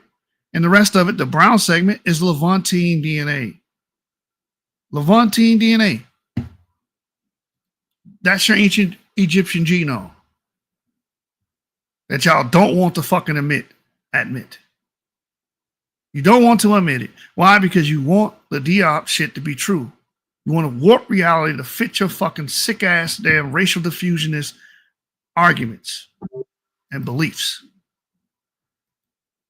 Instead of just saying it is what it is. This is what the Egyptians were. Here's another article that I shared in my group right here. Levantine affinity in northern Sudan. We see agrarians make their way into ancient Egypt, i.e. barley and wheat. Barley and wheat literally comes from the Middle East. It's not indigenous to Egypt. We also know this through animal husbandry, goats and sheep, which all have a non-African origin. Ancient Egyptian DNA set to be unveiled next month. I expect to see more of the same. So I just read from that paper. So again, this is from the Kadruka sample, sharing close genetic affinity with Levantine groups. Again, you see what that says? Potential source of early East African pastoralists. So your Cushitic people. This is where they get it from. You could thank the fucking Egyptians. Anyway, figure 4a shows the Sudan Quadruple 4000 BP shares highest genetic affinity with ancient Levantine groups, ancient northern and eastern Africans and modern Africans from northern Sahara in the Horn of Africa. Oop, there it is. It says, nevertheless, we see from F3 statistics that this individual from a rural agro-pastoral population linked with the Kerma culture of Upper Nubia shares close genetic affinity with Levantine groups. Close genetic affinity. It says, moreover, we could show that this individual is genetically indistinguishable from early pastoral Neolithic individuals dated to 4000 BP living over 2,500 kilometers away in Kenya and Tanzania.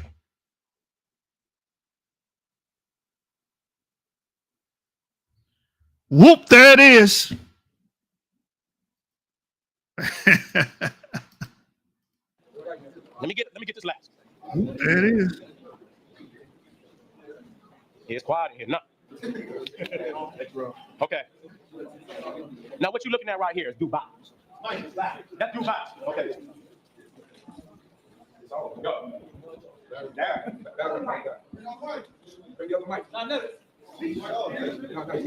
Okay. Now what you need to understand is just think 40 years ago, maybe even 30, that shit was a desert. It's their contact with America that they're now able to build downtowns and cities like that.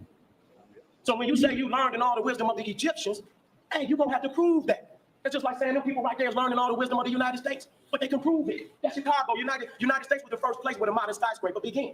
And as they took their colonialism and imperialism, then you see they conquered. I mean, okay, I know what that is. All right. And so when you're looking at the pyramids in Africa, it's the same way. And so the Chicago is also another city where the modern skyscraper developed. And so Africa is the ancient skyscraper. I mean, the pyramid is the ancient skyscraper. And so when you go out into Dubai, that's just like going into Mexico. When you see the pyramid, they didn't know how to build that shit. Them people was over there savages. Look at how Papa looked up. They're killing 5,000 people in one damn day. How you gonna be killing that many people building goddamn pyramids? 5 minutes. And so if you was learning all the wisdom of the Egyptians, you're gonna have to prove it. Where's the mummies? Where's y'all scrolls? You can't have nothing that just ain't gonna work.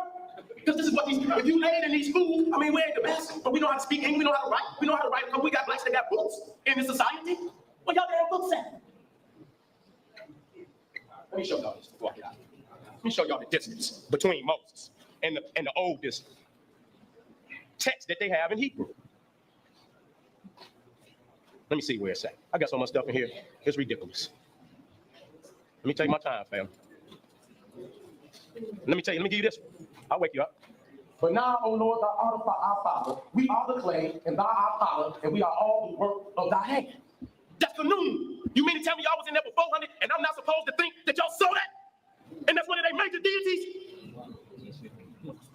Ain't no Ten Commandments. But it said that Moses wrote a goddamn book. Now, if you look at the 10 Commandments, look at the letters in it. That ain't enough letters to write no damn book.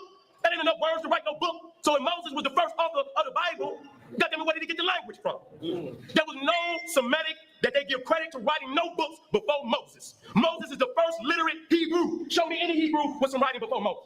No. So really, when you look at it, Moses is older than Abraham. He's older than them prophets in Genesis because he's the author of the book. It's the what you call the place and setting of the book that makes it look like they're older. But I don't care. But it's the place and setting of the story. You can create your own goddamn story. You can put it in the future, the past, and hey, he's right about this. It is anachronistic. But again, what does this have to do with? Are the Bible mysteries Egyptian realities? Come on, man. It could appear that the characters in the story is older than you. But in reality, nobody on this planet heard of Adam and Eve, or Joseph, or Abraham until Moses publishes the book.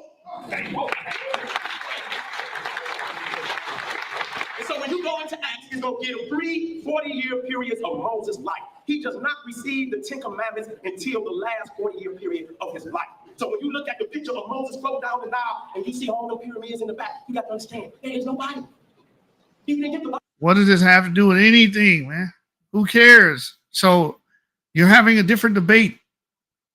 You had like 10 different debates within the dialogue and our diatribe. this is a terrible display. Like, this is terrible. A bunch of pseudo bullshit, nonsensical shit, and nothing that speaks to the title. Until he went into the wilderness and went up on the mountain.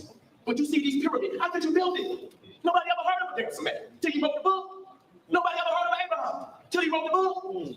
And the oldest Hebrew scriptures documenting anything about a Hebrew is the Dead Sea Scrolls, dated at 200 BC. And you got Moses at 1200 BC. So you got a millennium between the man who supposed to wrote the damn book and the oldest manuscript. What the hell did the damn? You got to have a standard. You got to have a standard. Look it up. The oldest scriptures in the Dead Sea Scrolls. Y'all know it's true. And y'all know Moses asked questions. So goddamn 1,000 years away, got shit. And then you come, well, you prove it. If we're gonna prove it, show us the whatever it is, because you're gonna shock the world, bro. You're gonna shock the world when you do that. And so I'm gonna end with it. All right, Black Power. All right, coming to the stage, round two, brother NaSI. He said that was time. Black Power. Nigga, that was trash. Just a quick recap. My man Posse Pants started off with the Dr. Ben Pygmy Ptah. The word Ptah, the Twa comes from the Egyptian god Ptah, and that's why they say they're the son of that. And they were masters of agriculture, which doesn't make any goddamn sense because the Pygmy Twa were not agriculturalists. They were not agrarians. They were fucking foragers at the onset. While the Egyptians were being agrarians and herders and pastoralists, the Pygmy Twa were literally foragers. They're known to be foraging groups. It didn't make any sense. Secondly, he goes on into this long tirade about how Cushites traveled to India and they put their culture there to Greece, Tanzania. All of this shit is false. Again, people are already in India and in Australia doing whatever they had going on, you know what I'm saying, tens of thousands of years before there was either a Kush or any Kushite quote-unquote empire. Again, 19th century BC is when we first hear a mentioning of Kushites. So then he spent a whole time talking about biblical incongruencies, the city of Nod, and all this other stuff. And the Bible says Adam and Eve were the first people, and Adam and Eve are actually white people. This Muslim said it, and I agree with him. None of this shit has anything to do with our Bible mysteries, Egyptian realities. Nothing.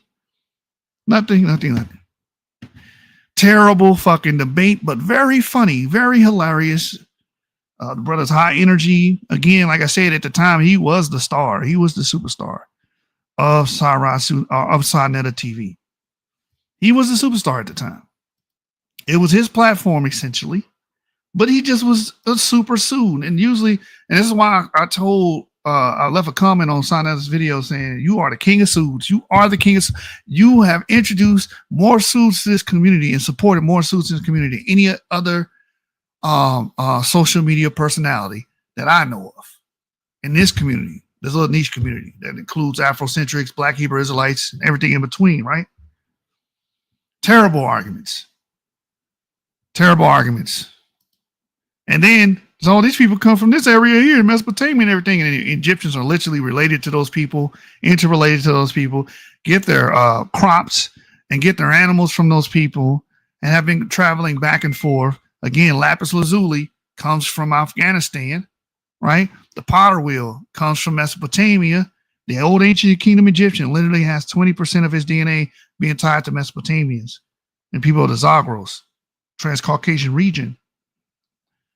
Therefore, these people themselves have a client that's related to Caucasians or related to Near Easterners. They literally share ancestry with them. They don't share ancestry with Pygmies. They don't share ancestry with Khoi. They don't share ancestry with Central Africans in general. They do not. They don't have huge amounts of sub-Saharan African DNA. Most of these people are like many of the people today in North Africa. And that burns the soul of a Pseud. Because you want racial diffusionist ideas to reign supreme.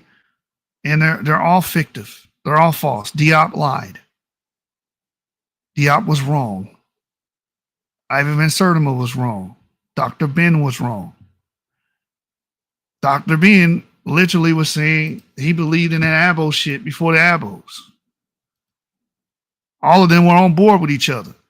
Diop believed that there was interactions between Africans and native indigenous people. Ivor Van Sertima, of course, wrote a whole damn book about it. And Dr. Ben believed the same shit.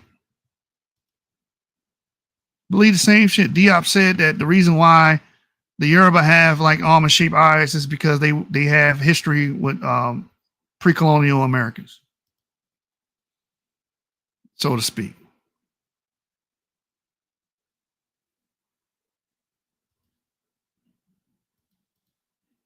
Come on, man. Play the damn video. Why? Link in the bio. Play the fucking video. Why is it? Oh, there.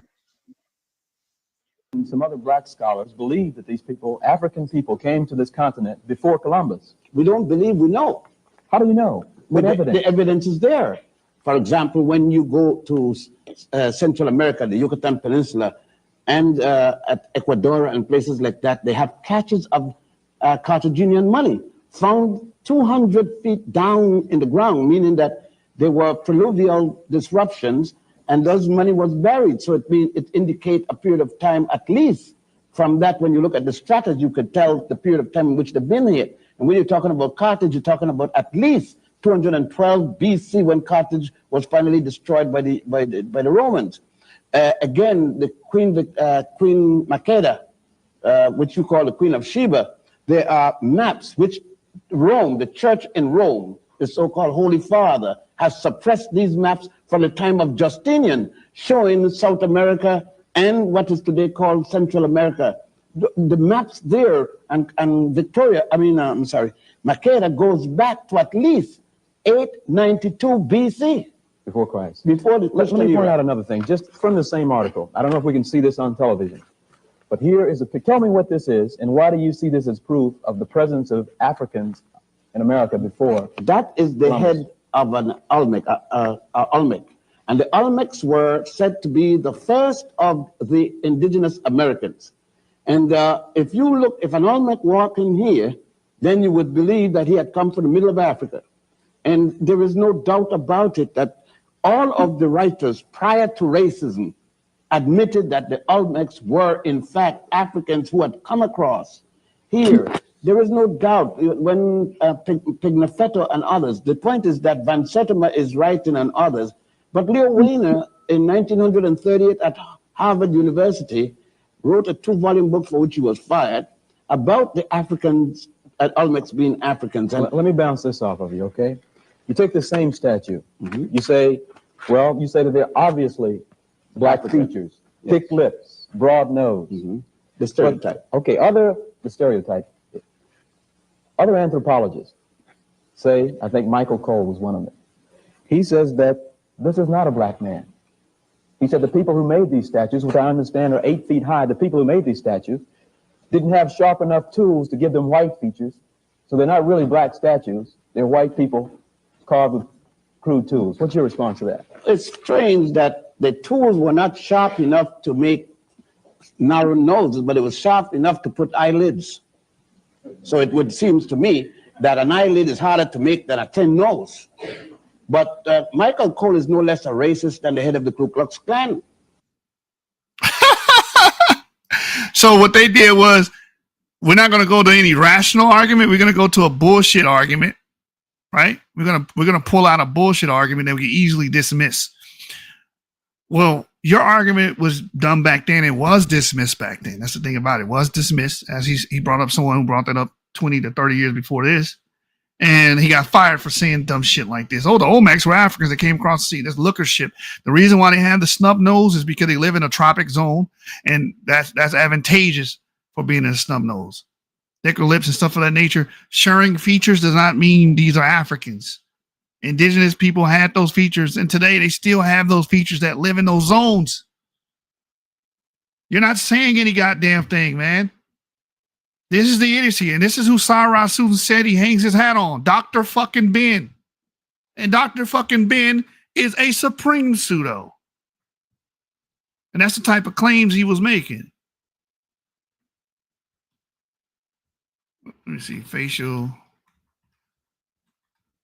No, they got to be Africans. You just hate your people. You hate your people. I'm pretty sure everyone saw this picture before. But someone made a quick rebuttal to this crazy ass Afrocentric argument.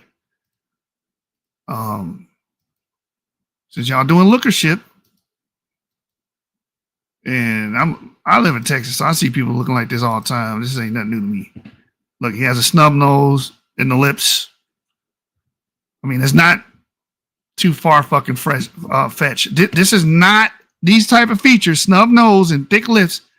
Is not exclusive to West Africans. You do the same shit with bones when humans across the globe share 90% of the same bone structures. Same thing with these facial morphology traits. That's why when you go across the same zone between the tropics, that's why Negritos have those features, indigenous people have those features. It's that simple. It's zone specific. It has nothing to do with, oh, these people are African. What? But that was the dumb shit that, Renika Rashidi and all those guys were on back then.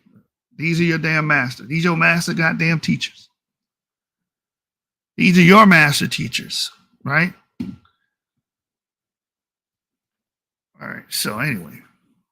Should we watch the rest of that damn debate? And again, like I said, NaSI Yashuvel wins this debate.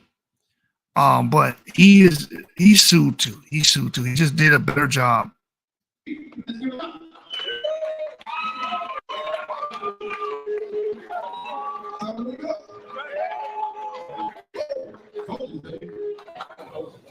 Let me tell you, he just did a lecture for Yashuvel Crazy. Most over in Main Street. He's not trained for me. And he knows this. But he said, where's the older writings? Look up the papyrus, the Passover papyrus. Look up the silver scroll. The Passover papyrus is written in Elephantine, Egypt. Written in Hebrew, that's older than the Dead Sea Scrolls.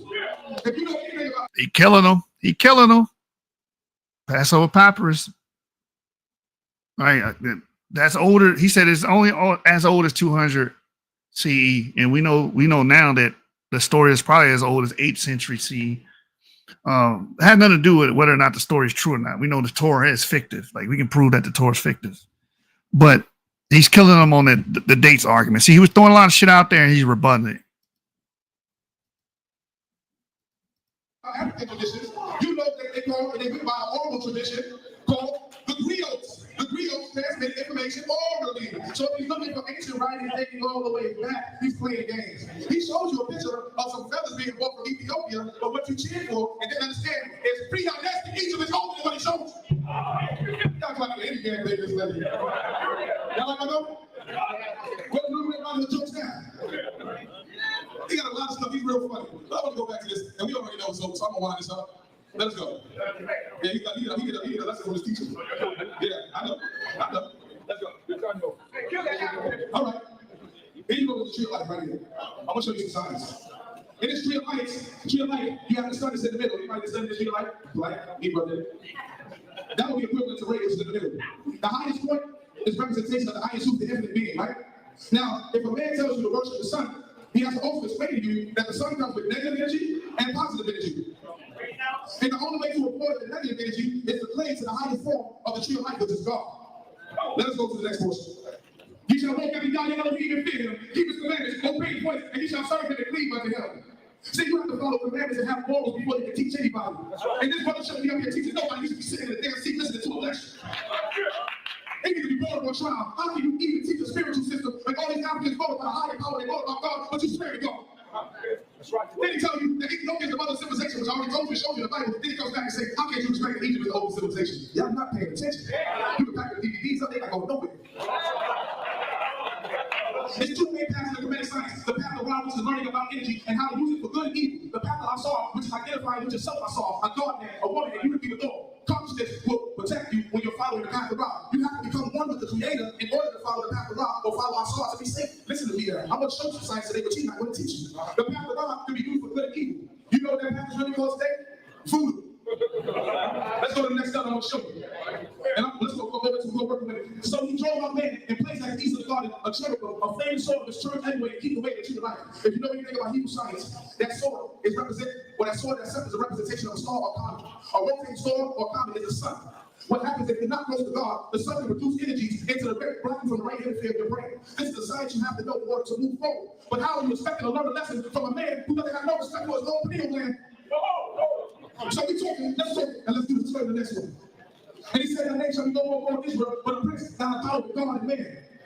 So what is he talking about? You will prevail against God? No. It means you have control of your higher self. You're not affected by celestial energies. And neither are you affected by terrestrial energy. Meaning that you are master of self. The only way to become like God is to be Israel. Let's go to the next one. This is the Westcott Papyrus. Let me show you what follow the rock can get you if you don't have spirituality or morality. The Westcott Papyrus. If you don't know what it is, it's called the Papyrus of Westcott. So if you ask me, show me the proof, look at the title, please, and Google it when you get home. The second story told by Conrad. The Conrad is another evil king. And Seti the reign of one of Khufu's predecessors. King Nectar, chief Nectar of Aborno, finds his wife having a love affair with the townsman of Memphis. And he flashes a crocodile wax. Upon learning that his unfaithful wife is beating her lover, he casts a spell on the figurine to come alive upon the contact with the water. And sets the caretaker to throw it in the streams by which the townsman enters and leaves the latter estate undiscovered. Upon catching the townsman, the crocodile takes him to the bottom of the lake, where it remains for 7 days and let the entertainment and visits again. The king orders the crocodile to devour the townsman once and for all. Then he has an adulterous wife brought forth, set on fire, and thrown to the river. Now this man created a figurine, brought it to life, to go against the adulterous wife. What's that called nowadays? It's food. This is what you bring your people back to. Voodoo. At least practice the path of Asar. Get to a higher level. Get to a higher consciousness. You need to learn how to read the book. And I told you about the pyramids, but then you came back up here showing pyramids, after pyramids, after pyramids, after pyramids. Say the Israelites, yeah, you stole pyramids from us. You didn't build no pyramids. Please watch my debates. Study me, bro. Khufu was a wicked king. We just read that. Let's go into the chronology of Egypt. Because Egypt, we're going to give you the old ages. And Egypt is the biggest mistake in chronological order that ever happened into history. But Ptolemy the second commissioner, a preacher named Manetho, to compile the history of Egypt. However, Manetho's writings are unsuitable for establishing a life in Egyptian chronology because Manetho never intended for the chronological account of history and inconsistent with the contemporary Egyptian sources. Right? Several Egyptian pharaohs have ruled at the same time in different regions. Why do we see an order of kings and they all reigned right after each other? King after king reigned together. That's like me taking the tribe of Judah and taking Israel and stacking the list. Why do they have no kings reigning together? Because it's an error. They're pushing back Egypt as far as they can. He tells you about 10,000 years of granted that the Egyptians were working with. Well, if that's the case, in the 4th dynasty, where they gained step pyramids, step pharaohs started making pyramids using this so-called granite. Why in the other dynasty they were burying Mount Tamas with mud bricks? You struggling with that 10,000 years, bro. Yeah, let's go. David Bow. David Bow is supposed to say David Bow, but we get back because you know I type a lot. All right, the pharaohs. Dark data shows that also this few traditional data, according to the Cambridge Encyclopedia, shows that ancient Egypt is 600 to 700 years old. The millennial crowd of information. Now, this is beautiful. This book is nice. This book becomes a testament.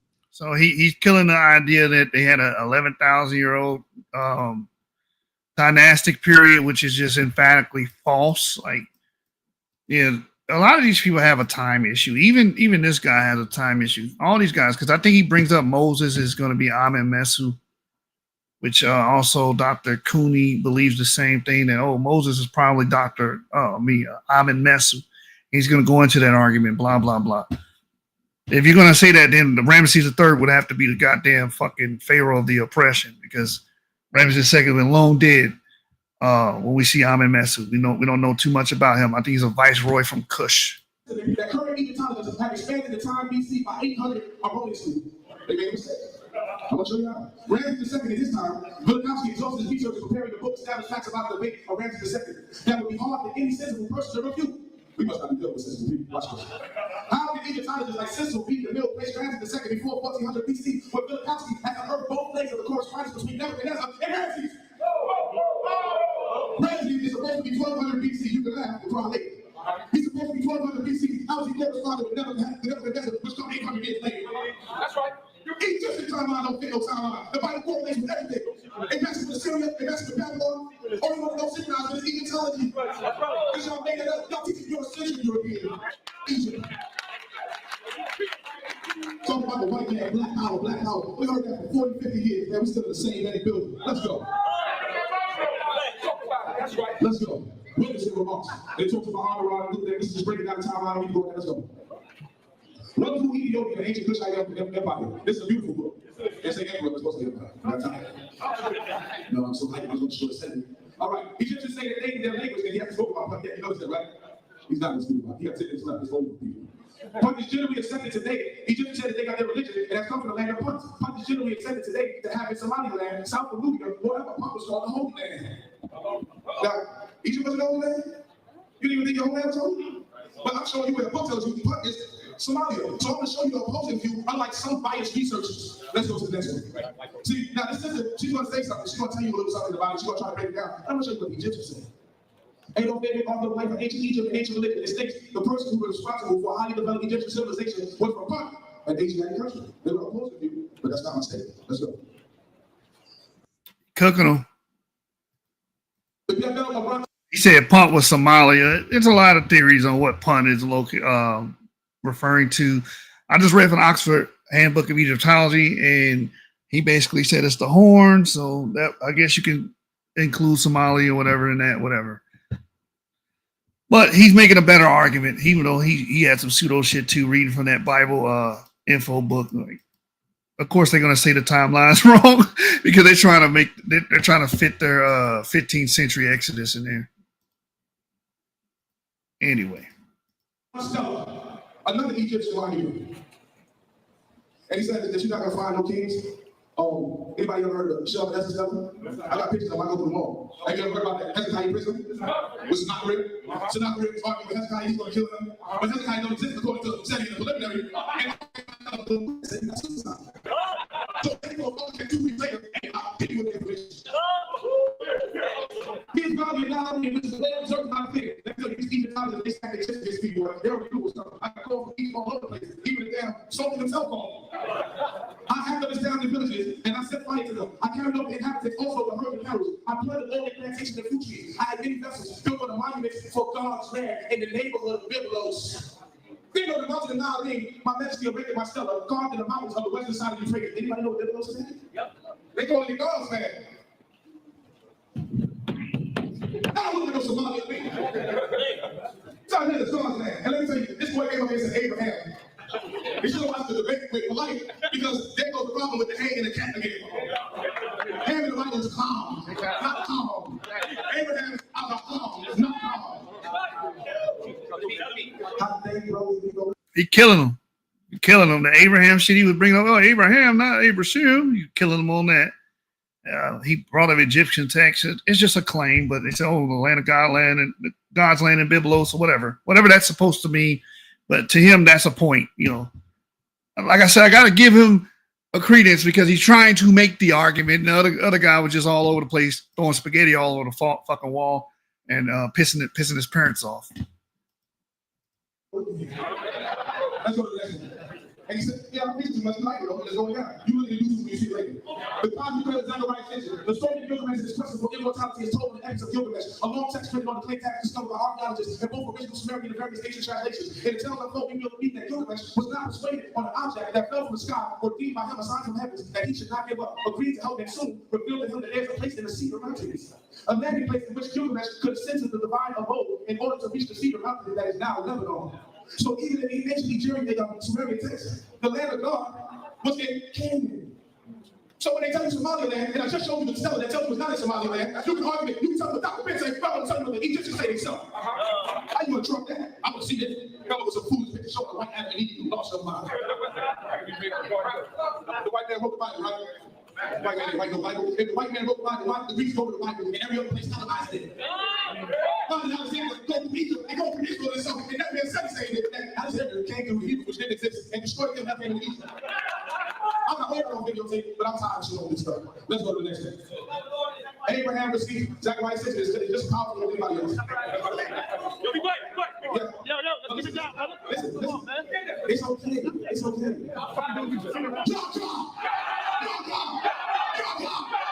When Abraham heard his brother taken captive, he on his journey service, going in his own house 318 in pursuit of the dead. He divided himself against them. He and his servants by night and spoken, pursued them unto Hobah, which is on the left hand of Damascus, and he broke back all the goods. So he pursued them past there, right? Look who he walks into. He walks into a man called Melchizedek. And past there is Syria. It's the Syrian area. The same race we get Evelyn. The same people who are Hebrews who don't put the units text together. Why don't you ask this man to respond to some of that stuff I say? He's going to show you pictures of pyramids all day. All day. It was up here scared. Any of the crowd move, they gonna say nothing. Floor is vacant. Let's go. Let's go. Skip that. I pray and let me go up to the Jordan to see the land God doing that good mouth of the Lebanon. This is our father Moshe. Before he died, he wanted to see that humble abode. He wanted to see that spiritual place. Let's go. Late dynasty. 6 to a queen, a Quebec, Al. The control of the table of the speaks. I went forth with my 2 lords, Hati and the steel barrel of God to Jesse, and Kubi to Bibelos, and Punt 11 times, and I returned successfully after having dug these lands. So he's saying them as if they're in the same area, right? But the brothers just picked out Zechariah Seti. You can throw Zechariah Seti out the window. The pump this. Let's go. Unknown Punt. The murder of Punt has been brought to me. All the luxurious and marvelous of this country was brought to my palace, and one collection which Asiatics presented. He said the Asiatics presented them to him in what? What's the sign letter? What can you write? Let's go, man. Let's go to the next one. Let me ask y'all a question. Do you know that the Smithsonian badge artifact here has ancient Hebrew and ancient hieroglyphs? He did cite Zechariah Stitching, which is a big known pseudo, but it's okay. It's okay for Sarasu Seti to quote known pseudos of similar stature in the Afrocentric community known as Diop and Obanga and all these other guys. He's able to cite them, Dr. Bean, but he can't cite Zechariah Stitching. The only reason why, because that suit's white. We only want to deal with black suits, we want to deal with white suits. Well, of course, a lot of what he's saying is a bunch of confabulation, a bunch of weird shit. But again, he's making a stronger argument than his opponent. He's making a stronger argument. What you want from me? He said, "Oh, look, you're saying that the Egyptians did this and the Cushites did this, blah, blah, blah, blah, blah." Well, these Cushites, the counter argument, because he's the negative, right? He's negating what this man is saying, right? Even though the titles are Bible Mysteries, the Egyptian Reality. It's a terrible fucking debate all around, but who did the better job here? It's obviously this man here, NaSI Yashuvel. Do you know that the Smithsonian bands giants? Do you know that they reject all the history of Egypt that was over here? They tear it up. You know why? Because if there was any civilized people over here, manifest destiny could never have been done. And it's the same thing with the Jews in the land. If the Jews show artifacts in the land, they have to go. Hebrews and Egyptians were all over the place. That's how you find cocaine in the body of Anthony II. That's how we go over here, that come over here. Hence said the temple she built in Deir El Bahari reflects the Song of Solomon. You are the cleft of rocks in the secret palace of the state. The Tanakh, Queen, and Sheba all go figure. Now, when we move the chronological order back now 800 years, she matches Queen Sheba. Because she goes to Punt to go get her cedar tree. I think it's a different time, but I let it slide. Had gave a divine lawgiver or ruler. Shabbat, interchangeable, to be the people. Soup of South. That's what we Sheba. See, now the biblical story starts to make a lot of sense. You stop lying about the chronological order. Go. Josephus and Beneco. Josephus quote Beneco says that the original groups who helped establish Egypt later went into the Judean or Judean area and created the land Israel, which my brother said never existed, but according to all nations it existed. So you have the Shalmaneser, Stella, which Shalmaneser has Jehu prostrated because of his wickedness towards him. Then you have the Mesher Stella. Anybody heard of the Mesher Stella? Yeah. The Mesher Stella is a Moabite Stella, which is 850 BC. And the Moabites are saying they were oppressed by a Hebrew Israelite king named Omri. And their God Yahweh has conquered the God Chemosh. I'm lying, right? It's in it. You look it up. I'm not gonna say I'm lying all day. Bring me up the Mesher Stella, please. Then you say, Tahaka, let me your Mesher Stella if you need it. You didn't even know about Tahaka until Time Magazine told you about Tahaka. Nobody been told you about Tahaka. We think about brothers and sisters. You gotta know that. In Amos, the 9th and 7th chapter said, Israel, you look like Ethiopia to me. Woo! You go to Ethiopia and Somalia. What are they practicing? Legalism. I practicing what y'all doing over here. I'm gonna eat the shit. I don't eat meat. Hey, but tear some meat up. At home. He dumb as hell. He talking about some Ethiopia, my people in the Bible, right? But that Ethiopia, in that way that it's translated, is actually referring to Northern Sudan, which is Kush. It's not actually referring to the Horn. Remember, this is all anachronisms. Ethiopia today was not what the biblical writers were referring to. They were referring to Northern Sudan because that was the kingdom of Kush. That's where the kingdom of Kush derived from. Let's go.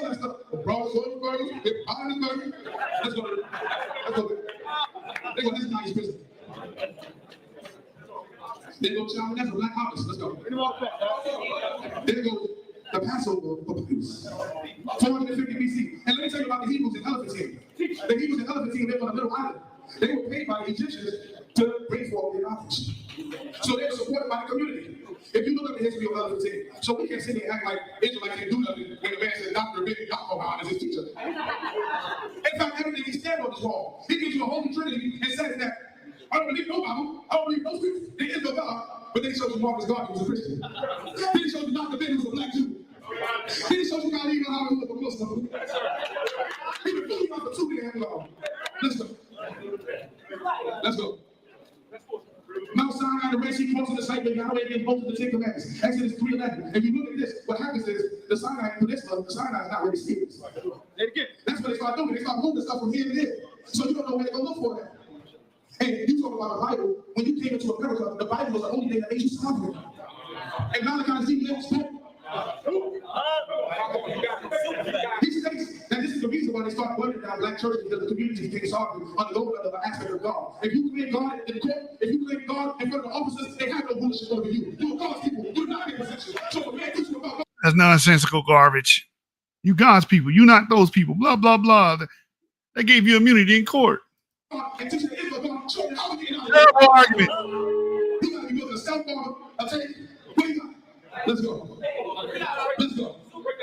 All this stuff. The beaches of Weaver in Egypt, the Red Sea cross in 1978, when the archaeologists Rob White first visited the Weaver Beach in the area found Phoenician sound, followed on the beach based on Hebrew inscriptions found on the wall. They believe that he's under the record to commemorate the river with the Red Sea cross with Yahweh gave Moses. Now, archaeologists will see for. I can't see if they had Chinese buildings inside the sea. Now, some people say that's fake, that's a hoax. Well, it could be a hoax, but why did they go down there and see? Makes sense, right? Because they're not trying to find nothing about people. That was fake, Run Wyatt. And that pillar's probably fake. But you're trying to argue our Bible mysteries, Egyptian realities, because you're literally trying to prove a biblical story here. At least you tried. You know, this is why I said he won. At least he tried. Like, oh man, it's a vast contrast to what Sarasu said he did and what he did. Both are pseudo. Like I said, major pseudo claims here. I'm correcting some of the shit he's saying here. But he's trying to say, oh, the Red Sea crossing actually happened because there's fucking pillars here. No, that's fucking pseudo archaeology. But he's trying to do the shit. Just black African and got more power than anybody, brothers and sisters. We love y'all. Don't think we don't love y'all. Egypt was corrupted times, and so was Israel. God made prophecy of both of us being kicked out of the land. But the thing about it is, the Egyptians didn't come over here. There's Somalians in the from Sudan. That's the Egyptians. So you got a man saying he's an Egyptian, but he looks like a piggy. Let's go. Let's go. Let's go. All of these things. You look at the rocks. When we talk about the Egyptian god, the Lord, and all this stuff, that was a abomination to us. You understand? We understood about astronomy. Because we were go-through as all we are. You tend to travel a lot. How do you travel in ancient days? We do that science, brother. Don't come and try to play us. We established communities all throughout Africa. Let's go. Let's go. There you go. It was here Moses struck the rock along which gushes forth large quantities of water. The giant 60-foot rock is on a 300-foot tall hill and has obvious signs of water erosion, yet it's located in a desert region. You want to close up? You can go check out the stuff. All this to say that at the end of the night, is the Bible plagiarized? No. He has not proved any point if the Bible is plagiarized by Hebrews, because the Semitic people he made that are white taught them. The people that they say their religion came from is in the land of Canaan, a place where they call them the Asiatics. He showed you the normal stuff about the organs and the procession, which is actually crazy, the same thing, the same joke. If you look at the promo, you see I was watching that same video. But he wants to show you, but the people that normally killing his brothers and sisters with dreads. We try to bring you to a higher spirituality, a higher level of consciousness. So when you go into a teacher who doesn't know much about Egyptology, then you have a problem. Yes, sir. See, when we talk about the temple in the scriptures, it alludes to your body, your physical body. You talk about, let's go to the speed of the 5 minutes. You talk about the Ark of the Covenant. All these allude to different parts of the body. Scientists knew this. This speedo bone is a representation of the Ark of the Covenant. You got the lesser weight and the greater weight. Inside this box, it contains your pituitary gland. Your pituitary gland has 2 lobes. Inside the Ark of the Covenant, it has 2 tablets. Yes, sir. This pituitary gland secretes 10 secretions. Yes. Inside the scriptures and the tablets, it has 10 statements. Inside of it, when you deal with Aaron's rod, when you go into Hinduism and Buddhism, Aaron's rod is a representation of Kundalini energy. We're teaching you how to ascend to a higher level. You just been taught Christianized folk. I'm not going to put together no dumb books. Don't ever destroy your vanilla class. We teach you everlasting life. Use the energy to rise yourself and never tune to the fact that they use everlasting true life. We go to school. All praises, all honor to the supreme intellect of the universe of our forefathers. Hallelujah. Hallelujah, yeah. Terrible debate. Terrible debate. But like I said, at least NaSI Yashuvel tried. But, you know what I'm saying? He did a lot better than his opponent. Terrible debate, but this was a good classic Sonetta TV debate and just showing you how terrible the academic standard is over here, where these are the type of arguments are Bible mysteries, Egyptian realities. Both of them teetered off the topic a lot. But again, your man Pots and Pans right here has the benefit of being a negative. It's the affirmative job to set the affirmative, right? Just terrible performance. But again, I go with NaSI, not Nazi. Talking about some hallelujah, yeah. Two Pseuds clash, and one was very terrible, very funny though, very, very amusing, but completely wrong. Your man, the summation of his argument was he was wrong about the dates. He was wrong about X, Y, and Z. Look, these Egyptians' writings play homage to or seem to, say that they came from Asiatics or some bullshit like that. So he's trying to reverse it. You're saying we got everything from Egypt. Y'all got everything from us. Blah, blah, blah. They both did. He did the argument to him, the same argument. Oh, the Sumerians, these people, blah, blah, blah. All these people are this. This document right here says, it indicates that these people have this origin. All right. I'm not going to review the part where they answer questions from the audience, because they have a Q&A segment, but it's not between the two debaters. It's between the audience and the other two debaters from the previous debate that happened the same night. So I'm not going to review that. That's literally the motherfucking deal there. We're going to end it there. So we watched it together. It's not much for me to say after that. That was a Pseud fest. They both believe in bullshit. Just one was more, I guess, succinct than the other, which NaSI was. And NaSI is the damn negative, so he got the W in my book. I would beat the shit out of him if he said any of that shit to me, though. You know what I'm saying? I know people castigated him because of certain sexual deviant allegations, just like Polite. It's like all you weird cult niggas always fall into the same goddamn bracket. It's always some weird shit behind y'all name and on y'all jacket. So anyway, Sarasu said his scandal was that he was just going around using the knowledge of Black Egypt or whatever and fucking women, tricking women out their draws. Well, all y'all niggas do that. I don't know. Is that really counted as a scandal? All you niggas do it?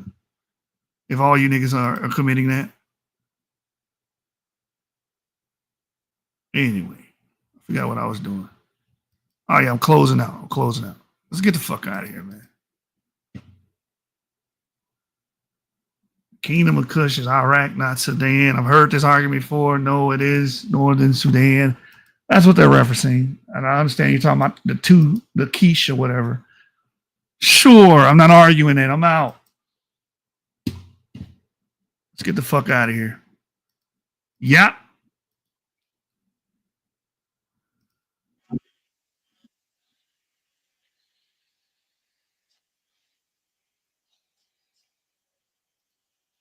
I'm playing y'all pseudo.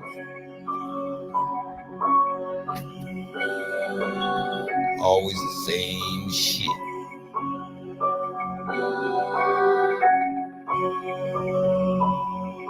Pseudo killers.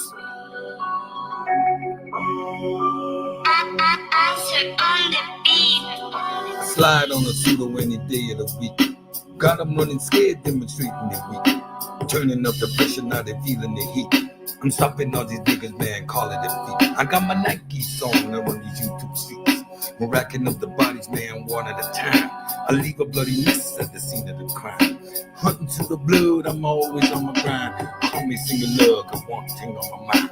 Die, pseudo, die, pseudo, die, pseudo, die. Nowhere to run, you got nowhere to hide. Die, pseudo die, pseudo die, pseudo die. Ain't leaving no shells, don't need no alibi. Die, pseudo die, pseudo die, pseudo die. I can see the fear hiding in your eye. Science is undefeated and we standing tall, crushing all the scammers, building narrative wall. All that flim flamming, what's wrong with y'all? Swing my battle axe and we watch them fall. I leave them buckled, battered and bruised, crushing fragile egos, they call it abuse. I'm putting belt to ass, it's like you're born to lose. You're about to pop a vessel, about to blow a fuse. Your niggas always thinking, but I'm never confused. I'm hunting through the blood, I'm always on my grind. Call me single love, got one thing on my mind. Die, so die, so die, so die. Nowhere to run, you got nowhere to hide. Die, so die, so die, so die. Ain't leaving no shells, don't need no alibi. Die, so die, so die, so die. I can see the fear hiding in your eye.